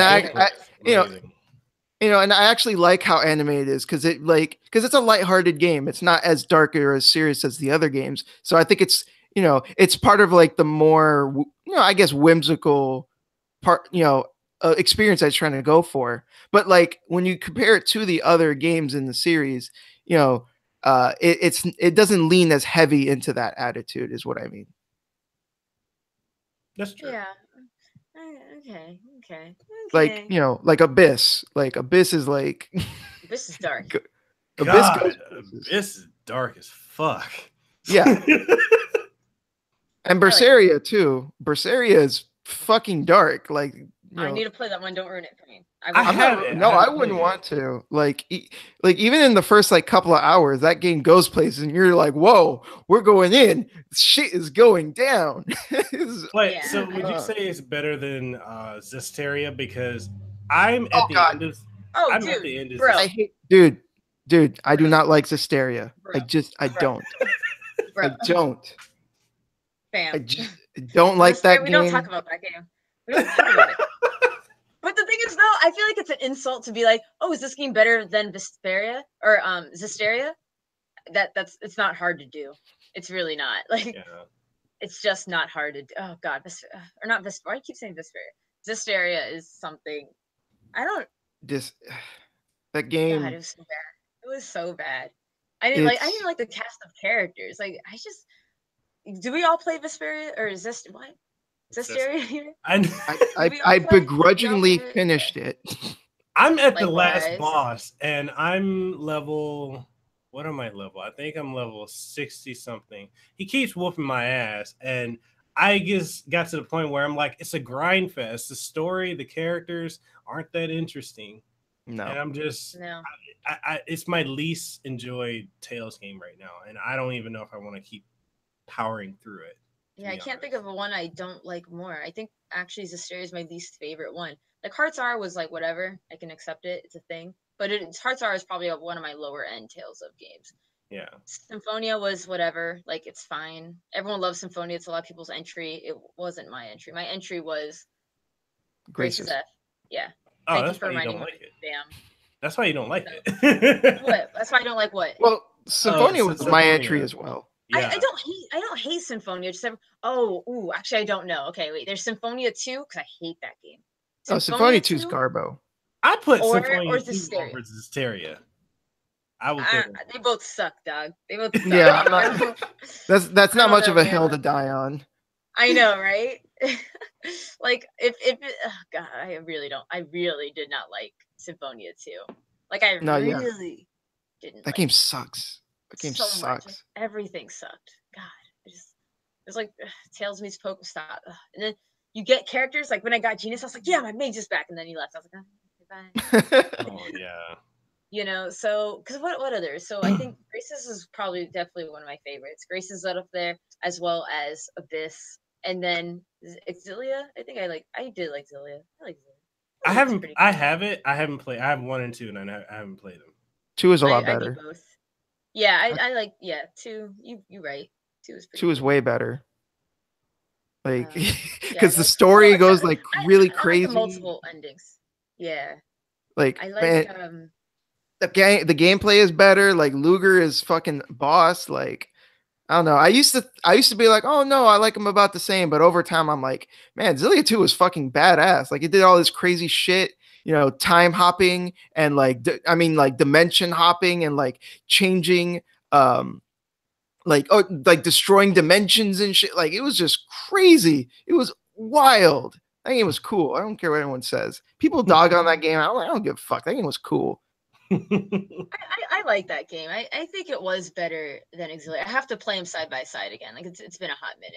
I definitely, but for what it's worth, I did cry at Exilic. I got like the right ending, or the perfect ending, the best ending. I don't know. The ending I was cried. good. I was like, oh, I can't deal with this. Oh, I was like, I can't deal with this right now. I was like humming the song and everything. I was like,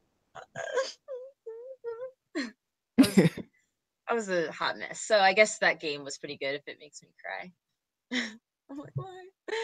Did you have to do it? But yeah. See, we talked about another series. It wasn't Nier that was also equally awesome. Yes. Impression, No, but see, the thing is, notice how like we came to an ending.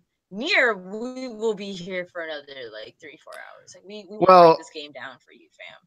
No, when it comes to Tales, I could have taken this way further if I wanted to. Oh, I'm sure you could have. I could, like, I like Tales. Don't get me wrong. I like Tales of. I am a fan of Tales of. But I could also like not talk about it and be okay.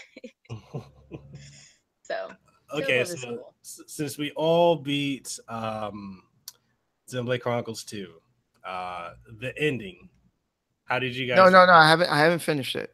Oh, okay, never mind. I haven't finished it. Please, no spoilers, please. Okay. We're all right. So we'll just skip over that topic. We can talk We'll talk Nier when we get Clemps on. And actually, yeah. So when I have Clemps on, I'll see if I can get Valkyrie Aurora. If you two are available, and also, would you guys be cool with Blender? Yeah, of course. And I'll just do the introduction, and I'll mute myself and just. Just let sparks fly. We'll start out with a heated battle. Who's the best? Who's favorite character? And then we all argue, because if your answer is not Kaine, get the fuck out. Well, I mean, Kaine is like top tier. So, and if anyone argues otherwise, clearly they're wrong. I mean, where can they go with like the whole plot? Like after Automata, easy 9S to the moon. Like I want that ending. If 9S joins the robots. Here's the thing, though. Yoko Taro has never, even though he's made sequels, he has never made a direct sequel. He has never made like, okay, this game's going to pick up after this game. He's never done that. So the next game he's going to make is probably going to have nothing to do with Nier Automata. It's going to be like maybe further in the future. It's going to be further in the past. It's going to an alternate dimension. Like and any can. Yoko Taro can and will. Yeah, and anything that we hear is going to be like, it's going to be in the fucking lore books and shit that you have to dig deep if you want to find those references to the other games. Yeah. Mm-hmm. Yeah. So. And he doesn't give happy endings. Sick fucker. Nier Automata did have the happiest. Yeah, I was like, it gave the happiest ending it could possibly have given. Sure, like 9S and 2B aren't married because they should be, but they're not. But it's still like it's a happy ending. It's as happy as the world of Nier will allow. Let's put it that way. They're free, and the world is their oyster essentially. So here's another question for you guys. Given how well Nier Automata played, would you guys want Yoko Taro to continue to work with Platinum Games? Of course. Yeah. Or go back to how they did with No. Drakengard 3. No. Have you played Drakengard 3? The game runs like complete dog shit. I'm trying to trigger you guys into this conversation. Well, you're succeeding. sir. You succeeded. Like, are you get Like- get the Dragon Guard 3 was the best thing about Dragon Guard 3's gameplay is how you switched weapons. That was probably his like nice. That was nice, fluid, and that was it. That's all I can give to Dragon Guard 3. That's it. Like That's all you my fucking my coworker's newborn daughter's age is higher than that game's frame rate. Like, come on.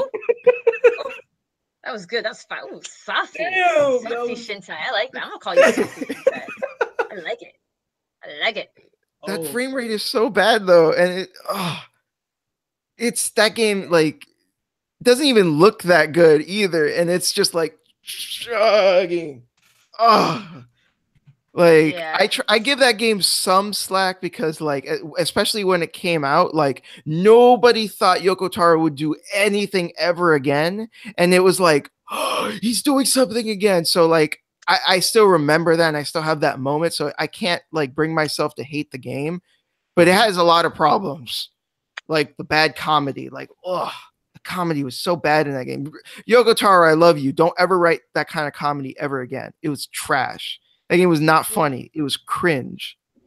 Like, It was cringe, but I kind of like cringe comedy. I it had chuckled. some funny moments. It's.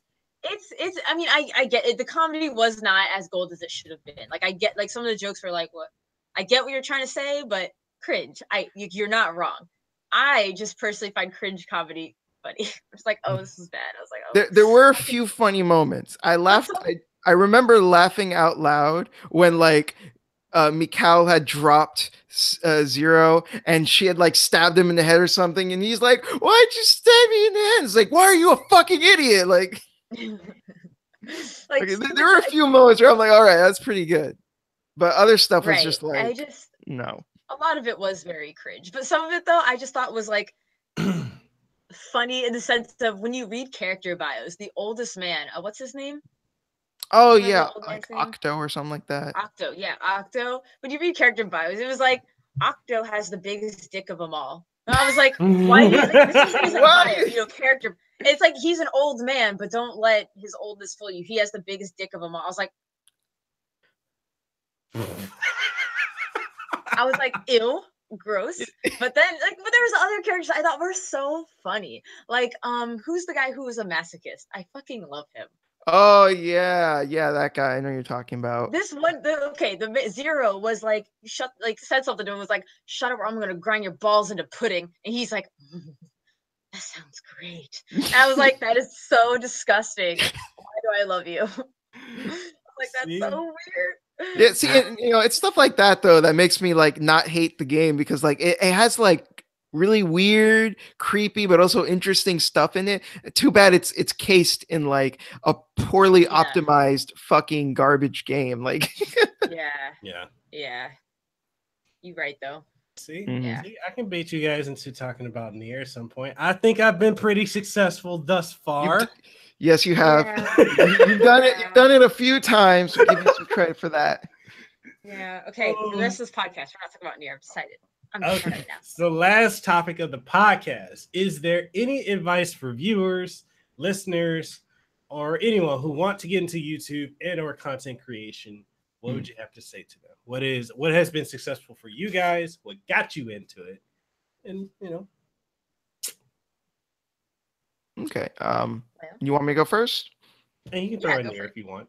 Okay. So I guess the only thing I'll say is good artists borrow, great artists steal. So don't take that as to literally rip people off, but to take it as, there's nothing wrong with taking someone else's idea and making it your own. So I would say brush up, watch a bunch of people, see what other people do, and then think to yourself, what can I do? Not to necessarily make it better, but again, make it your own.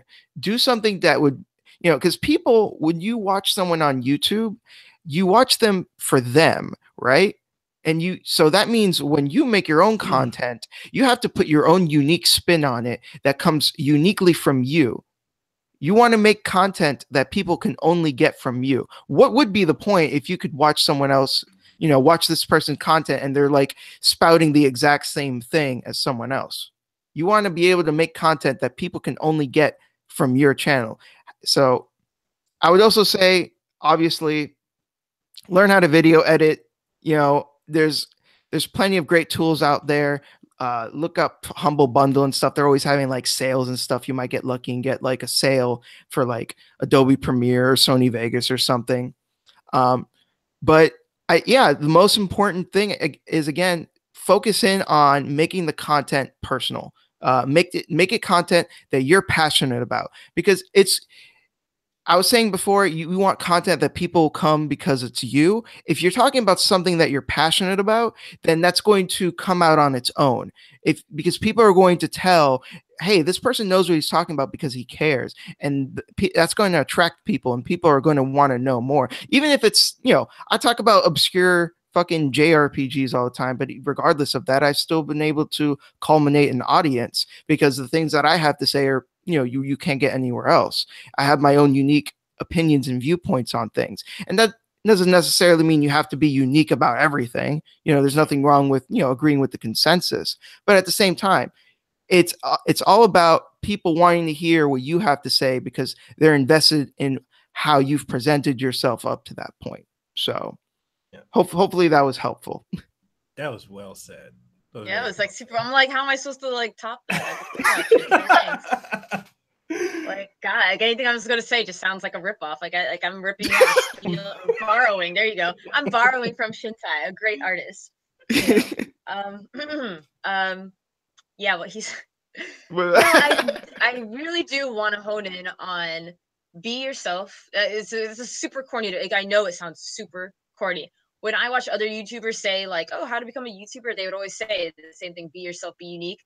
And it sounds so generic, so basic, so common. So like, oh, they just have to say, it's actually incredibly true. Like, it's actually just true. You be yourself, you provide content that only you can. Like, I do reviews, and because I get it, like, we're in a saturated market right now. Like, I do reviews. Everyone does fucking reviews, Like, I specifically do reviews on video games and mostly JRPGs, action games, whatever. But there's so many people. If you look up Legend of Zelda Breath of the Wild reviews, there's thousands, hundreds of thousands of them. But mine is unique because it's me. I review things a certain way. I, break it down into the story, the gameplay, the graphics, then the music. I'm sure maybe other people do it too. I don't know. Whatever. But, Pro Jared reviews things differently than I do. A lot of people tell me the way I review games seems like I'm like a friend talking to a friend. I just present the good and bad and what I liked about it, my opinion about it, and that's it. It's very kind of laid back, where some people sound more professional, articulate, Shintai, all that. I'm just like, I'm just like, yo, this game is fucking dope, yo. Check this shit out. Like, we have two different styles, and that's okay. So there's really not a right and a wrong way to YouTube, per se. Yeah. Just be yourself, be genuine, because audiences they call that shit out so fast. You know what I mean? They smell it. You see, like, you can see quote unquote sellouts. I'm not gonna call them. I say sellouts because make that bread, girl, boy, whatever. Do what you gotta do. But when they like are sponsored by a mobile app, they're like, oh yeah, play this game. It's gardening, and they're like, like and that that they're like they just made $50 from this, like whatever. Like, say what you gotta say and move on to the review. You know what I mean? Versus like, yo, like I love Terra Battle. On my phone, it's a strategy mobile game. I can talk about that. Like, I genuinely love it. It's something that I really do like it. I'm not a strategy game. It's rough too. It's tough. And you got a compliment for your fro. That hair. Yeah. Liquid metal. It's legendary. Appreciate it. Appreciate it. Thank you so much.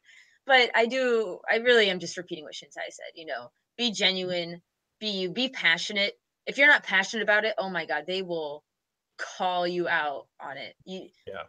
And you will give up on it too. If you're not passionate about something, you'll give up on it. Yeah. I don't give a flying fuck about cars. If I did like car reviews and shit, I would stop. I would be like, this is a steering wheel.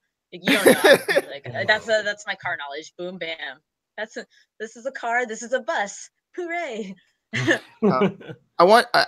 reminded me. I want to impart like one last piece of advice, and that is to never settle. Always try to improve, because that's one of the things that is it's really going to help drive you is when you finish something, it's okay to be proud of it and to look back on it and be like, yeah, I did good work. But you should always think to yourself, but I'm going to keep, next one should be better. You should always keep pushing yourself to make sure that you look back and you also realize, this was maybe could have done better, or, I kind of messed up here. And you are super self-aware of the flaws that you have, and you try to improve. You try to learn new things, and play up on your strengths too, but also look at your weaknesses and be like, yeah, this stuff can be improved. So always, that I think that's a big reason why I like doing videos, is because I always see it as like a way of like self-betterment, of like, the next video is another opportunity to show that I've gotten even better. Yeah. No, that's very true. Are you done one-upping me now? No, I'm just playing with you. I'm kidding. Oh no. Really. No, but what you guys said literally just came to mind. I'm like, oh yeah, I should say this. I didn't know. I'm sorry. Yeah. No, but this one thing, like I really appreciate you guys saying that, because that's something like I get a lot of people, especially out here in Hawaii. There's a lot of people that really want to get into YouTube, and they will come and ask me, different questions like, how do I get into it? Do I need to do X, Y, and Z? And I'm like, and the biggest focus a lot of people have is, oh, I need to get subs. I say, you know what? The best thing I can tell you is to just be passionate about it. Like, you're going to do it because you want to do it, not because you're trying to make money. I mean, there's money that you could eventually at some point through, sponsorship and monetization, you can make money on it.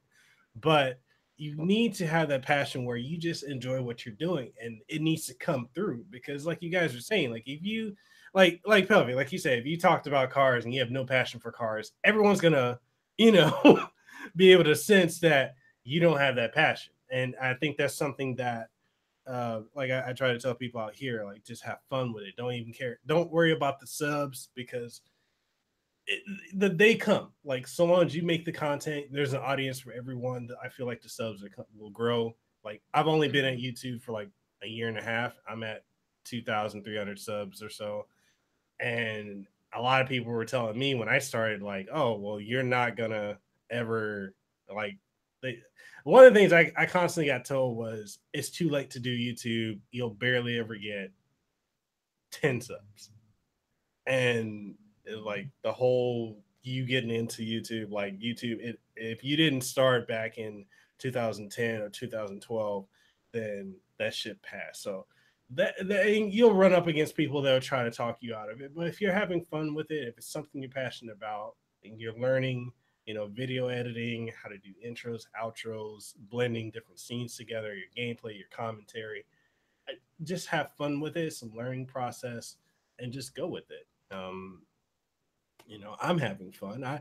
I'm enjoying even doing podcasts like this, because it's getting, me being able to reach a whole different market of an audience on I guess you could just call it podcast radio, talk radio, has been fun for me, especially when I get to talk with people that are like my friends, like my friends who are, or YouTubers that have become my friends now, and then YouTubers that I was fans of, like you guys. I've been a fan of you guys for years, and now thank you. It's an honor for me to be able to have you on my podcast, and like being able to work with like Player Essence and with other YouTubers. Like it's really awesome. So it's fun. It's a fun journey, and I think people just should enjoy it. And that's my rant. And I went all over the place, and we could talk more about Nier. Anyway, that was great, man.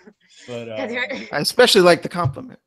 Yeah, no, but true. Like, watching you guys, it really did. It really inspired me to get into doing YouTube videos. It's you guys, Player Essence, Amazing Lucas. It just, because I was always told you could never do it.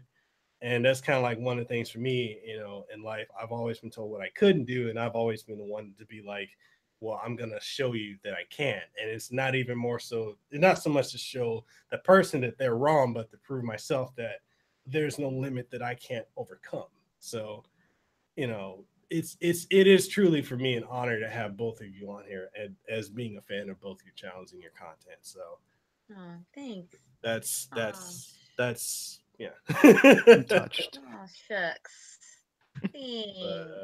But, that's all I have. If you guys want, we can hop into Q&A. I saw a question up in there.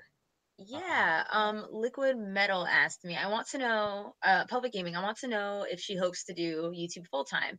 I asked this because YouTube seems to be going in a weird direction, demonetizing videos left and right. Well, yes, I would love to do YouTube full time. I don't. I still have a job because YouTube doesn't pay the bills. No, it Um, doesn't. but Really doesn't. but it's very strange because it does seem to be demonetizing videos left and right. Mhm. But I haven't experienced that. Like YouTube, I very very little. Like once in a blue moon. I think the only videos I have demonetized is like my Bayonetta one, but that's Mhm. also because I show like, a torture scene. That's probably one of the more promiscuous ones. Oh, Mm. And I think I know which one you're talking about.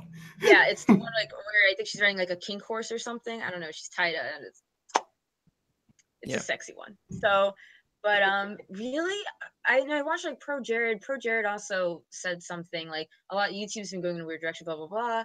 But honestly, it hasn't been affecting me at all. And I'm like, cool. I do content more or less like Pro Jared does. I think my content's a little bit more informal. Yeah. I just curse like a sailor and whatnot. But I really haven't had any issue with that. Like I don't talk about controversial topics.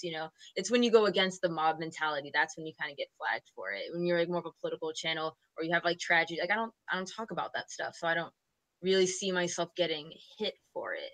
Mhm. Um, unless I make a wrong move and then like the public suddenly hates me and then like rallies against me and gets YouTube to like hate me and then I'll cross that bridge when I get there, but I don't I don't see it I don't see that affecting my channel. Now if they pull like a stunt what they did like a few weeks ago, maybe a month ago, where they're saying you have to have this much views and this many subs to be Mhm. monetized. If they like raise certain numbers, then I might be in trouble. Depends how high. If they're like, yeah, you have to have 10K now. Well, obviously I don't have 10K, so I'm Yeah. shit out of luck. Not that I was making buku money anyways, but because it's only 1,000, I am at 6,000, like 300. I'm okay. I make thousands of views now. Like within like in a day or anything. I wish. But stuff like that. If they keep raising numbers, then eventually they'll catch up to my number and I'll just be shit out of luck. But to answer your question, yes, I would love to do YouTube full time. Absolutely love it.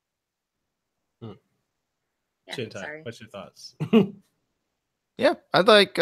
I agree with everything she said. Um, I would like to do it full time too, but it's definitely not in the cards. Like Yeah. not happening anytime soon. But if I could, yeah. I guess I'm on the fence about it because while I do enjoy it, I think I would get burnt out if I have to constantly put out content just to hit the algorithm.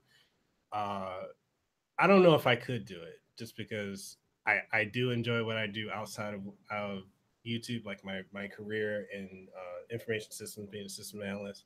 I really enjoy that. Plus the direction it's taking me. I enjoy YouTube too, but as far as full time, I don't know if I could ever, or if I don't know if I would ever want to do that because I feel like it's gonna be a chase of what's your next big thing, unless you're able to do stuff like like Clem's and Pro Jared Gaming and that one video gamer or was it Gerard who Hmm. they can make Mm-hmm. one video a month and then they're set because people will watch it and then whatnot. Like if I was at that point, then yeah. But if I'm doing like a lot of people who pump out videos every single day, like for news stuff or political, I don't know if I could do that. That yeah. Mm-hmm. What's another question? So Another question. Liquid. So Pelvic Gaming talking Mm-hmm. about Bayonetta and her being sexy. What do you think of some women going crazy over sexy characters in games like Anita Sarkeesian? Oh god, I can't stand Anita Sarkeesian. Anyway, go ahead. All yours. It's silly that people like freak out over. I get any problem with women being sexy in gaming. Like I don't like look at Bayonetta. Bayonetta is like a boss ass woman. Like, are you kidding me? I genuinely I get when it's misplaced or like it doesn't feel like it belongs. Like in Xenoblade Chronicles 2, I was kind of like, why are there such boob physics here? It was just kind of weird to me. Like I have no problem with boobs. Like boob it up, man. But it was just like Pyrrha especially didn't seem like the type of character who should look like that. I'm just saying. oh yeah, Pyra. I was like Pyrrha. I'm sorry, Is that how Pyra. you say it? Okay. Yeah, I was like, is that how it is? But yeah, no. Yeah, I just like certain fan service things. If I went to like the Samurai Kagura game and I complained about like the boobs and stuff, I'd be like, why would you play this game? Like this is known for that. You know what I mean? It would be like I don't know, like like Kirby suddenly being like hypersexual. Like, what? It's just if it belongs, it belongs. Fine, no problem. But sometimes it's just left field, and we're gonna like a slave position or whatever the fuck. And then I mean, I could go through a game, and while I do believe women are more like damsels than men are in video games, I don't know, it just doesn't bother me. Like it doesn't faze me. But I guess I can go through games and be like, oh well, look at when this woman did this. You know, Bayonetta saves Luca's ass many times. Link, while he did save Zelda, Zelda was holding off Ganon for 100 years. Are you really going to insult Zelda like that and just be like, oh, she was captive, but she was holding off as Ganon? While Homeboy died, by the way, Link died, a male died. Sexism in gaming. I mean, the Gerudo village, literally, it's a village of women who don't like men, like who men are not allowed. I don't know what you call that other than, you know, sexism. I'm getting a little off topic here, but I just don't. I don't know. No, you're perfectly on topic. Like, that's great. Keep going. Big deal out of certain things. Women being sexy. You know, if you go to a strip club and there's primarily women, yeah. I don't know. Like, I don't know why everyone's very sensitive about. I just don't. Like, oh man, you're a male and you can beat a. Okay, you can or you cannot.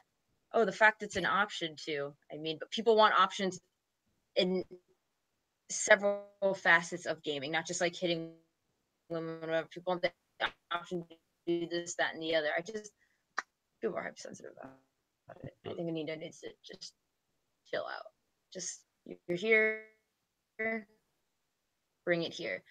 Woman, I don't know. When I said like a Zelda, it always gets Peach gets.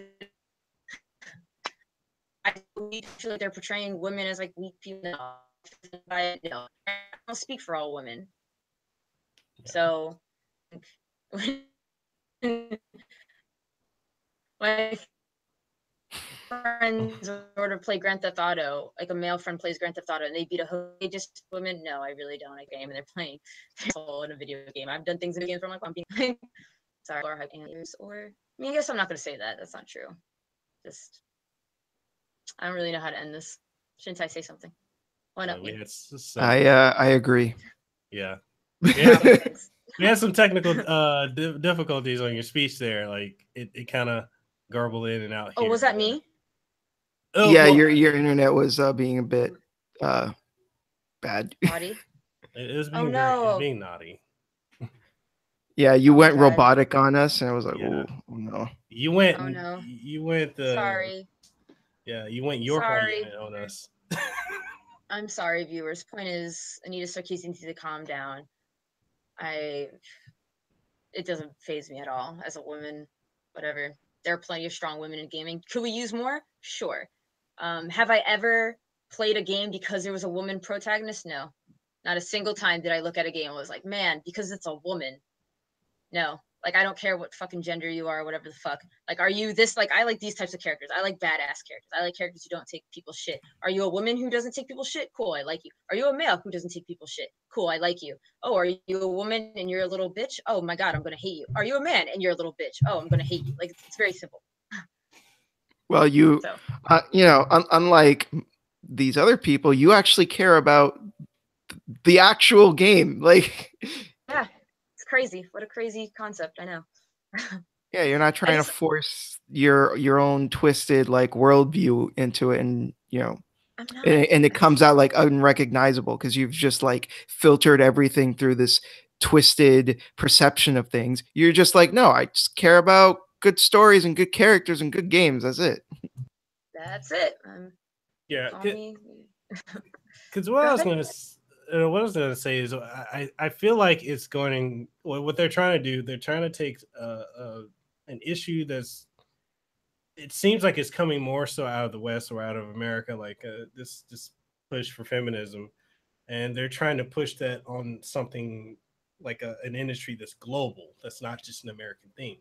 And it's like you can't push that standard on everyone. Like Anita's issue constantly with this and that, and for me, I don't really view Anita as having a lot of credibility anyway, because she's been caught on record saying before that she's not a gamer.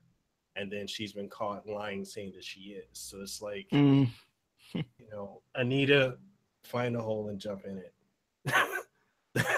We're getting into some spicy territory here. I know. I'll probably do a video about.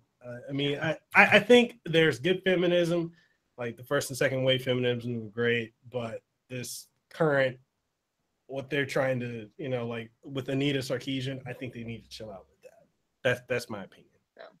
So keep it out of my games, okay? Yeah, exactly. Just keep it out of my fucking games. That's all I care about. I play games to get away from this shit, okay? Not for it to be poured in. I understand. That being said, though, I will say if there's a game that wants to essentially have like a theme of feminism and stuff like that, I'm not going to dog someone for that. It's called, if I don't want to play this game, don't play that game. It's fine. I just don't like when it's in a game where it doesn't need to be or whatnot. If it's hard to explain because like in the world of Zelda, Gerudo are just known for being sexist. I get it, but I think when it makes like that takes that political statement where they've never done something like that before, it's kind of like, are you trying to push why do we need this right now? But if you want to make a game centered, focused around the isms, sexism, racism, veganism, whatever the fuck is all the isms, that's fine. I don't mind that. I don't know. It's a tough way to say it because Tales of Symphonia focuses a little bit on racism in terms of like the elves, like half elves. Yeah. So like I get stuff like that. I really, really do. I guess I don't know. I mean, how with the Gerudo, I don't know if it's specifically sexism because it's weird. Because like, did you ever go into the Gerudo village and there was like that classroom where there's literally a class dedicated to like teaching the girls how to like court a man? Oh yeah, I remember that. That's true, but go ahead. Weird, like. No, I'm just saying it's weird because it's like I don't know if it's the Gerudo are strictly like sexist because it's like I don't know. I don't know how to describe it. It's so bizarre.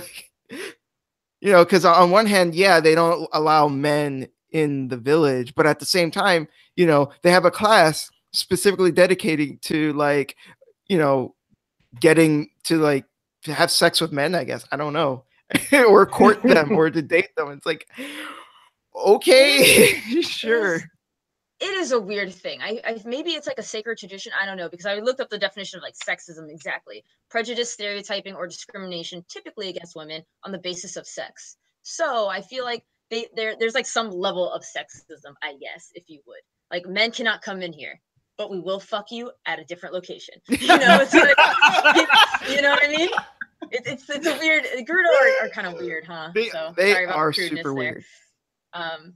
That reminds me of that one fucking like random quest where this guy is like, oh, I wanna say that I like this Gerudo girl, and she's like right there. And he's like, oh, but I'm too nervous or scared or whatever, and Link just like, okay, you just do it for him.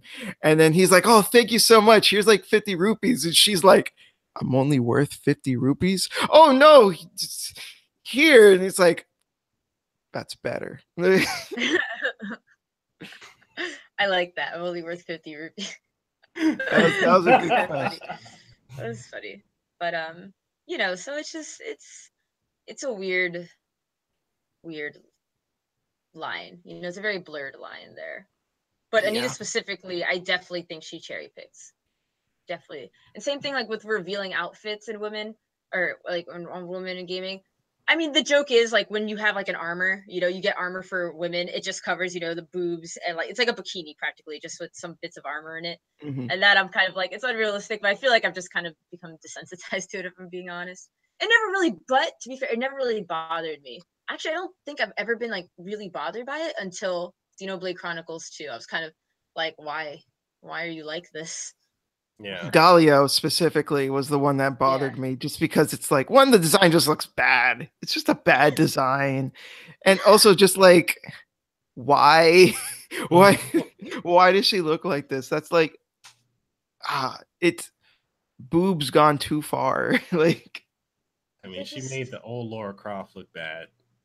Like, you know what I'm saying? I was like, I don't know. I don't really like mind revealing outfits. mhm. I guess like, it was just huge. But it was like the design of Dahlia was just really, really bad. Yeah. Just so, and I just felt like the centerpiece of her design was just boobs. I mean, sure, she had like cool like bunny ear hair thing. I thought was kind of cool, but that was Cute. It was that. That was it. But Yeah. I don't mind revealing clothing in women. I just wish they'd make revealing clothing for men. That's all. If they just did that, I would be fine. That's it. Just like give me more. Like not boxers. I'm talking about I want 9S in a damn Speedo, son. Like, that's what I want. Jesus. Period. So, yeah, that's knowing Yoko Taro, like, he would do that. Like, if anyone were to do it, it would be him. And that's okay. That's great. He actually made a fucking joke in a tweet, and he's like, given the success of Nier Automata, the path is clear. The next game is going to have a bunch of half-naked men in Speedos. Like, good. I hope that's not a joke. In every joke there's a little bit of truth, so let us hope. True. You're right. Especially with him, like, chances are there will at least be one character that's like that, just because. I mean, we got a naked Adam. He just didn't have a penis, which is very, very upsetting because I love Adam. Well, I mean, he's a robot. I mean, whatever. There's like sex dolls that's just like an advanced sex doll. Like, whatever. It's alive. Like, I'm sorry. Well, it's like, it's not just going to sit there and take it. It'll do work. Ooh, Lordy. That's how I feel. Adam's a robot, but he could be just a sex robot. We could reprogram him. It's fine. Adam and Eve. I'll take both, please. Oh, God. Next topic. I'm sorry if that came too much. I just love Adam and Eve. I do. I don't give a fuck. All right. So Harrison has a question. He said, okay, this is for everyone. If you all have played Persona 5, what would you all want to see in Persona 6? Good question. That is a good question. I can't answer because I haven't beat Persona 5. Well, we don't have to talk about Persona 5 to think what we'd like to see in Persona 6, per se. I want to say that while I really dug that the cast, like the different, I guess they were called castles, right? Yes. Yeah. I like that those had set level design. And I understand having the other place had randomized dungeons. It makes sense. But it was still like the other place was still Mementos. That's what it was called. It was still kind of annoying to traverse because of the randomized nature of it. I don't know what they could do specifically, but like if they're going to have that similar setup, which I think is a good setup, just to try and make Mementos or that in the next game's equivalent, just put a little more effort into it so that it doesn't feel so fucking samey to explore. Like, just, I don't know. Like, at least it's better than Tartarus. Tartarus is fucking dog shit. It was. Hate Tartarus. Great, I love Persona 3 with all my heart, but Tartarus is dog shit. Like, yeah. The music of Tartarus is good though. I'll defend it is. Absolutely. Well, like the first floor was like wham, but as you like get up, I'm like, oh shit, like I'm fucking in this.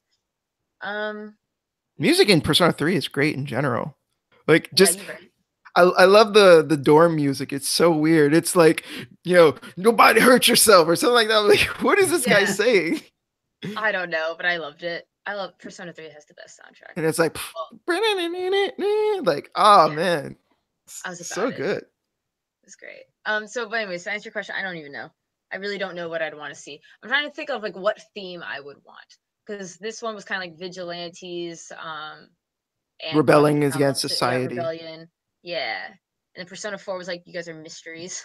You guys are a little Scooby-Doo crew. Scooby-Doo, yeah. Give me, hold on, sorry, 1 second. Be right back. But go ahead. What would you like to see, Kasanova? BRB. I would like, if anything, I would want them to keep with the tone of how Like in the fact that I played the first half of Persona 5 and I beat Persona 4, like with Persona 4, I felt like that 2 hour intro just took forever. It was a slog, to build up the story, which I personally didn't like. It lost my attention quite often. And I like the way that Persona 5 just kind of streamlined that first hour and a half or so. Like, I would like them to do that with 6 and maybe take a darker theme with Persona, like harking back to like Persona 1, Persona 2, maybe even their origin. Well, you want to fight Hitler? Yeah, I would. Why not?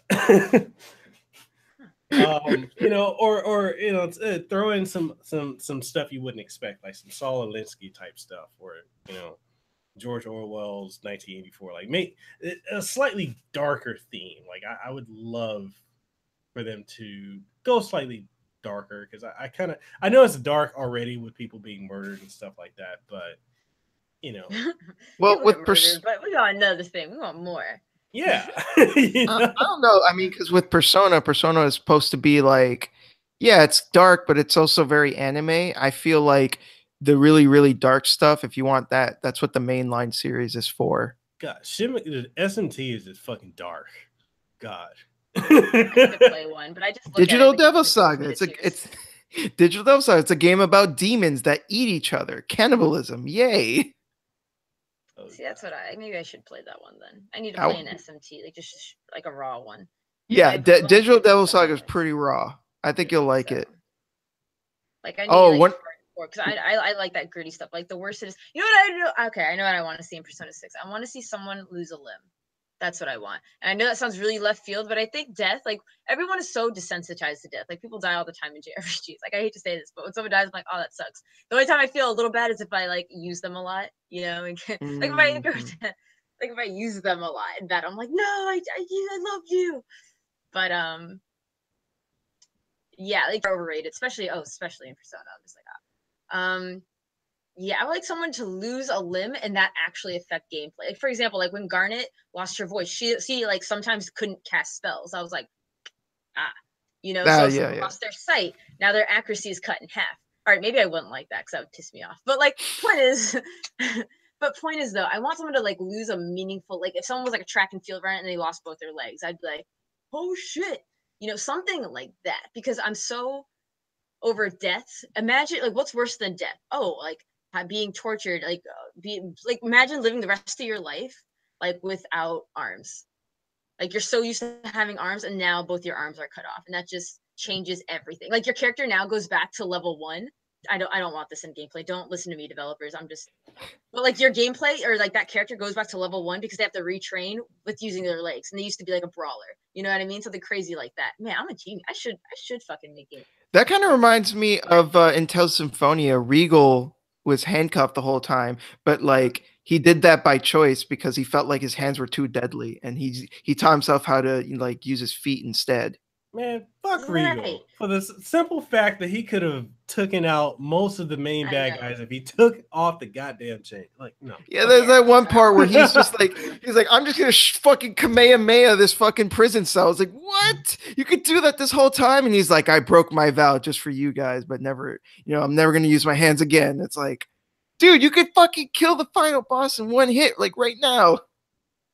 Yeah, it was garbage. So I was like. Regal's cool though. I like Regal. No, Regal fuck himself. He's voiced by Crispin Freeman. That automatically gives him cool points. Not in the sequel though. Not in 2. He wasn't voiced by him in part 2. No. Well, another reason why part 2 is a piece of shit. Yep. There you go. All right. But that's what I want. Oh, Crispin Freeman voices a character in Digital Devil Saga. See? Hint. Yeah, Heat. Heat is an awesome character. I think you'd like Heat.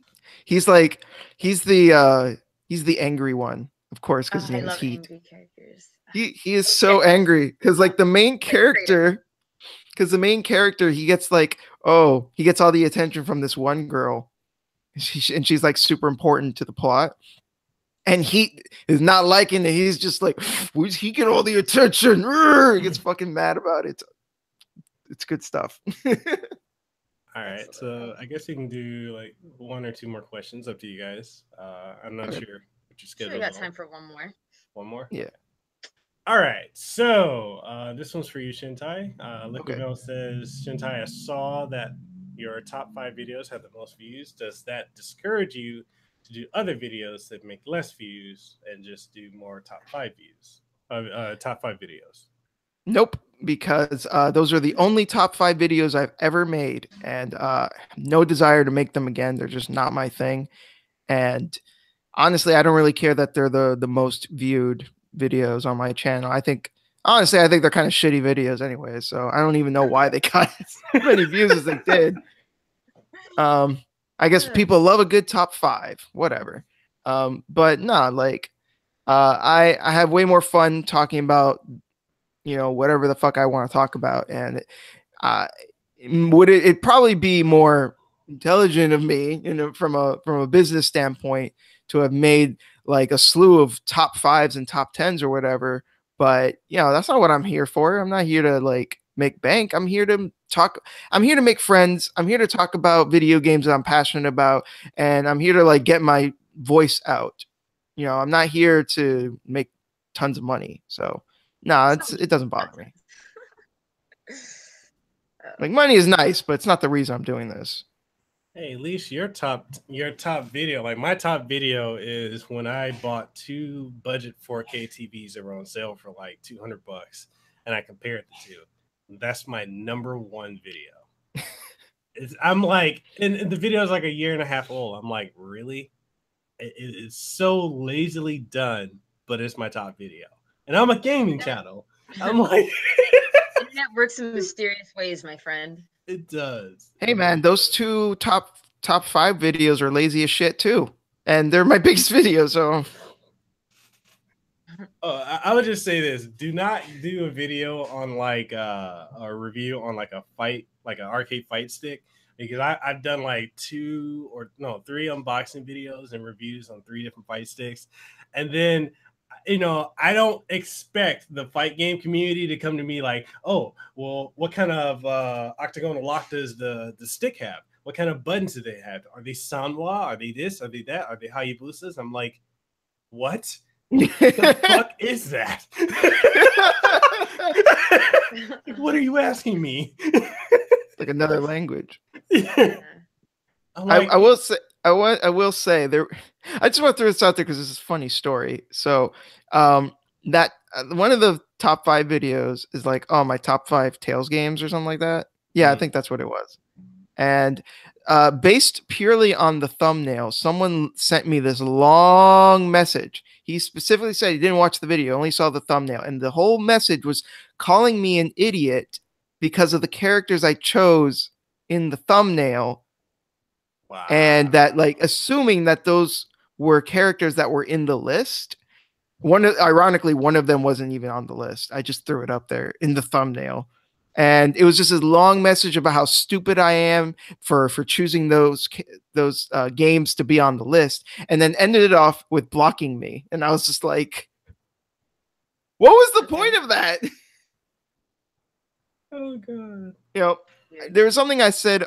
Yeah, there's something I said on Twitter, and this guy's like a prime example. He's like the antithesis to this tweet, but like basically I wrote in a tweet that people obsess too much over the what as opposed to the why, in that people care way more for some reason about the opinion rather than the thought process behind what led you to come to that conclusion. And this guy's like the epitome of that, where like he didn't even watch the video and just decided that I was like this complete moron. And you should care. Like there are friends that I have that think that certain things that are really good or really bad that I think oppositely of, but I respect their opinion because I've heard them out and I understand where they're coming from. And that, you just can't assume that people are morons or idiots simply because they like or dislike something that you feel, opposite towards. Yeah. It's such a narrow-minded way of going about things, and it does people a disservice when you don't even give them a chance to explain themselves. True. That's very true. the whole thing with dealing with trolls online, like I've gotten to a point now, like when I do reviews or if I do streams, almost like 90% of the time I've gotten to a point where I just don't even read the comments, because if you say something's great or you trash it, the shitstorm comes. Yeah, see, wow, my comment section has always been really nice. Like, we've had like my comment section and we've had disagreements, awesome but they were like always is. respectful. Yeah, that too. It's either how awesome my hair is, or they agree or disagree or whatever, and then we just have like a polite conversation, and we're like, oh, agree, disagree, and it's cool, like it's fine. And I've got the occasional asshole. I'm like, oh, you're a jerk. Cool. Moving on with my life. Right? I don't know. You have to have a thick shell to be a YouTuber. So if you get like offended easily or sad or your feelings get hurt, you move on, dude. Like just block. Like either block them or just like ignore them. Yeah. I just don't understand how people let people that they don't personally know get so under their skin. Yeah. I just. I've seen like there's another YouTuber out here who I think he hit like 210 subscribers, and then one person unsubscribed and someone else gave him a thumbs down on like one or two of his videos. Dude had this Twitter bitch fit on Twitter, just going off of, well, it's really, it really makes me upset that people would dislike the video, not say why, or they would unsub. And I'm like, it's not that serious, dude. That's just one person. It's not that serious, bro. It's not that serious. Yeah, it's not that serious, man. Like I can understand if like a chunk of subscribers left, like if you have, let's say, you have 100 subscribers and like 50 of them suddenly leave, I'd be like, you need to, whatever you posted recently or whatever they found, you need to figure out what happened. Yeah. What happened here? But if it's like what people unsubscribe to me all the time, and people subscribe to me more often than unsubscribe, but you know what I'm saying? It happens. People eventually fall out of love with you. Yeah. And then, and then people fall in love with you, and you're like, oh, great, welcome to the pelvic. Oh, well, you guys are on your way towards 10,000 subscribers. Y'all are. Yes, we're trying. Fingers crossed. Hey, I'm trying to make it to 5. I'm trying to get to where you guys are at, or at 6. Hey, man, baby steps. I'm telling you, it's a slow climb.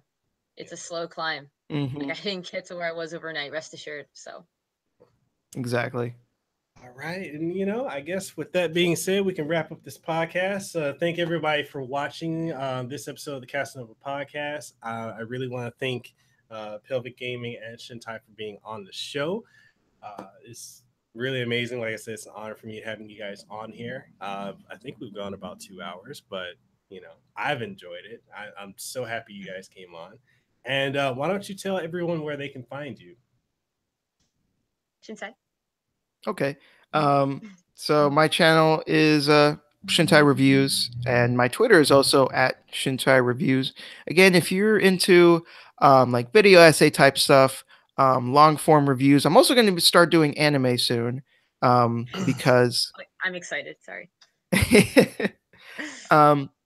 I'm going to start doing anime soon as kind of like a, kind of like secondary content. Video games are going to be like the main pillar of the channel, but anime is going to be like a nice side dish, on occasion.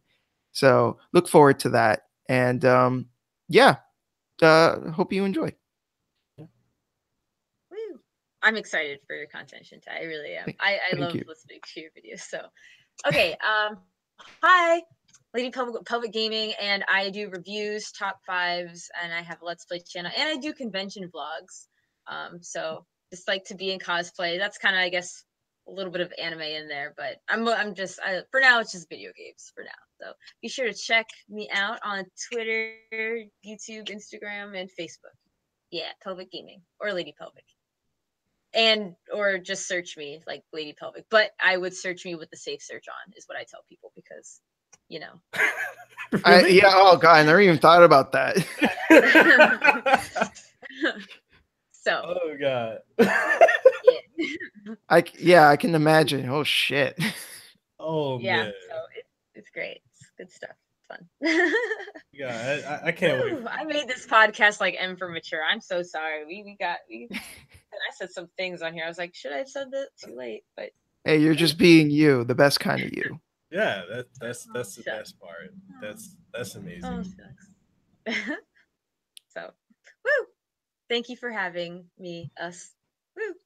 All right. Yeah, And, this yeah, was a lot of fun. Thank you, man. I'm very grateful that you guys came on here. And if you guys are looking for me, I'm your host, Mekel Kasanova. I'm Hawaii's favorite YouTuber. You can find me on here on YouTube, on Twitter, Instagram, Facebook. Apparently, I have a Google Plus. I never go on, but I have that too. So just look up Mekel Kasanova, Kasanova with a K. Is for if you're looking for gaming content, let's plays, game reviews. I'm actually going to start dabbling more into like fitness and health videos, just because I'm officially 2 years cancer free. Cool. Oh my God! Congrats. Yeah, I beat Great, colorectal man. cancer 2 years ago, and it's something because my dad went through it twice, and my brother went through it, and I got it, and I'm not even 30 yet, but I beat it. So basically, Congratulations, man. That's awesome. Yes, truly. thank you guys. But When you yeah, said fitness, at first I was like, oh yeah, that's cool. And, you're gonna do yoga or something? no, because one of the things like with the cancer treatments, you gain a lot of weight because of the swelling and whatnot and the radiation. And so I did gain like a lot of weight, and basically, from last year to now, I've dropped close to 70 pounds. Like I've just been consistently working Wow. out, changing up my diet, and I'm trying to I guess do it in a way like I want to inspire other people because it's I want to show people my journey with that and how I'm getting myself back in shape and how no matter what obstacles life throw at you, you can always, or more often than not, you can overcome it. If you just try hard, work hard towards it. So trying to get myself back. I turned 30 in a couple months, and I'm trying to be my best self, and be able to be there for my kids and for my wife, and be as healthy as I can be. So yeah. So That's good. yeah. So with that being said, thank you guys for watching, and we'll catch y'all on the next one. And definitely, if you want to subscribe to everyone's channels, the links are all in the description below for Pelvic Gaming and for Shintai reviews, as well as their social media links. So definitely go into the comment section below or the description below, and definitely check them out. Some of my most favorite YouTubers, and it's an honor having them on here. So Thanks. I catch y'all in the next one. Bye. Right.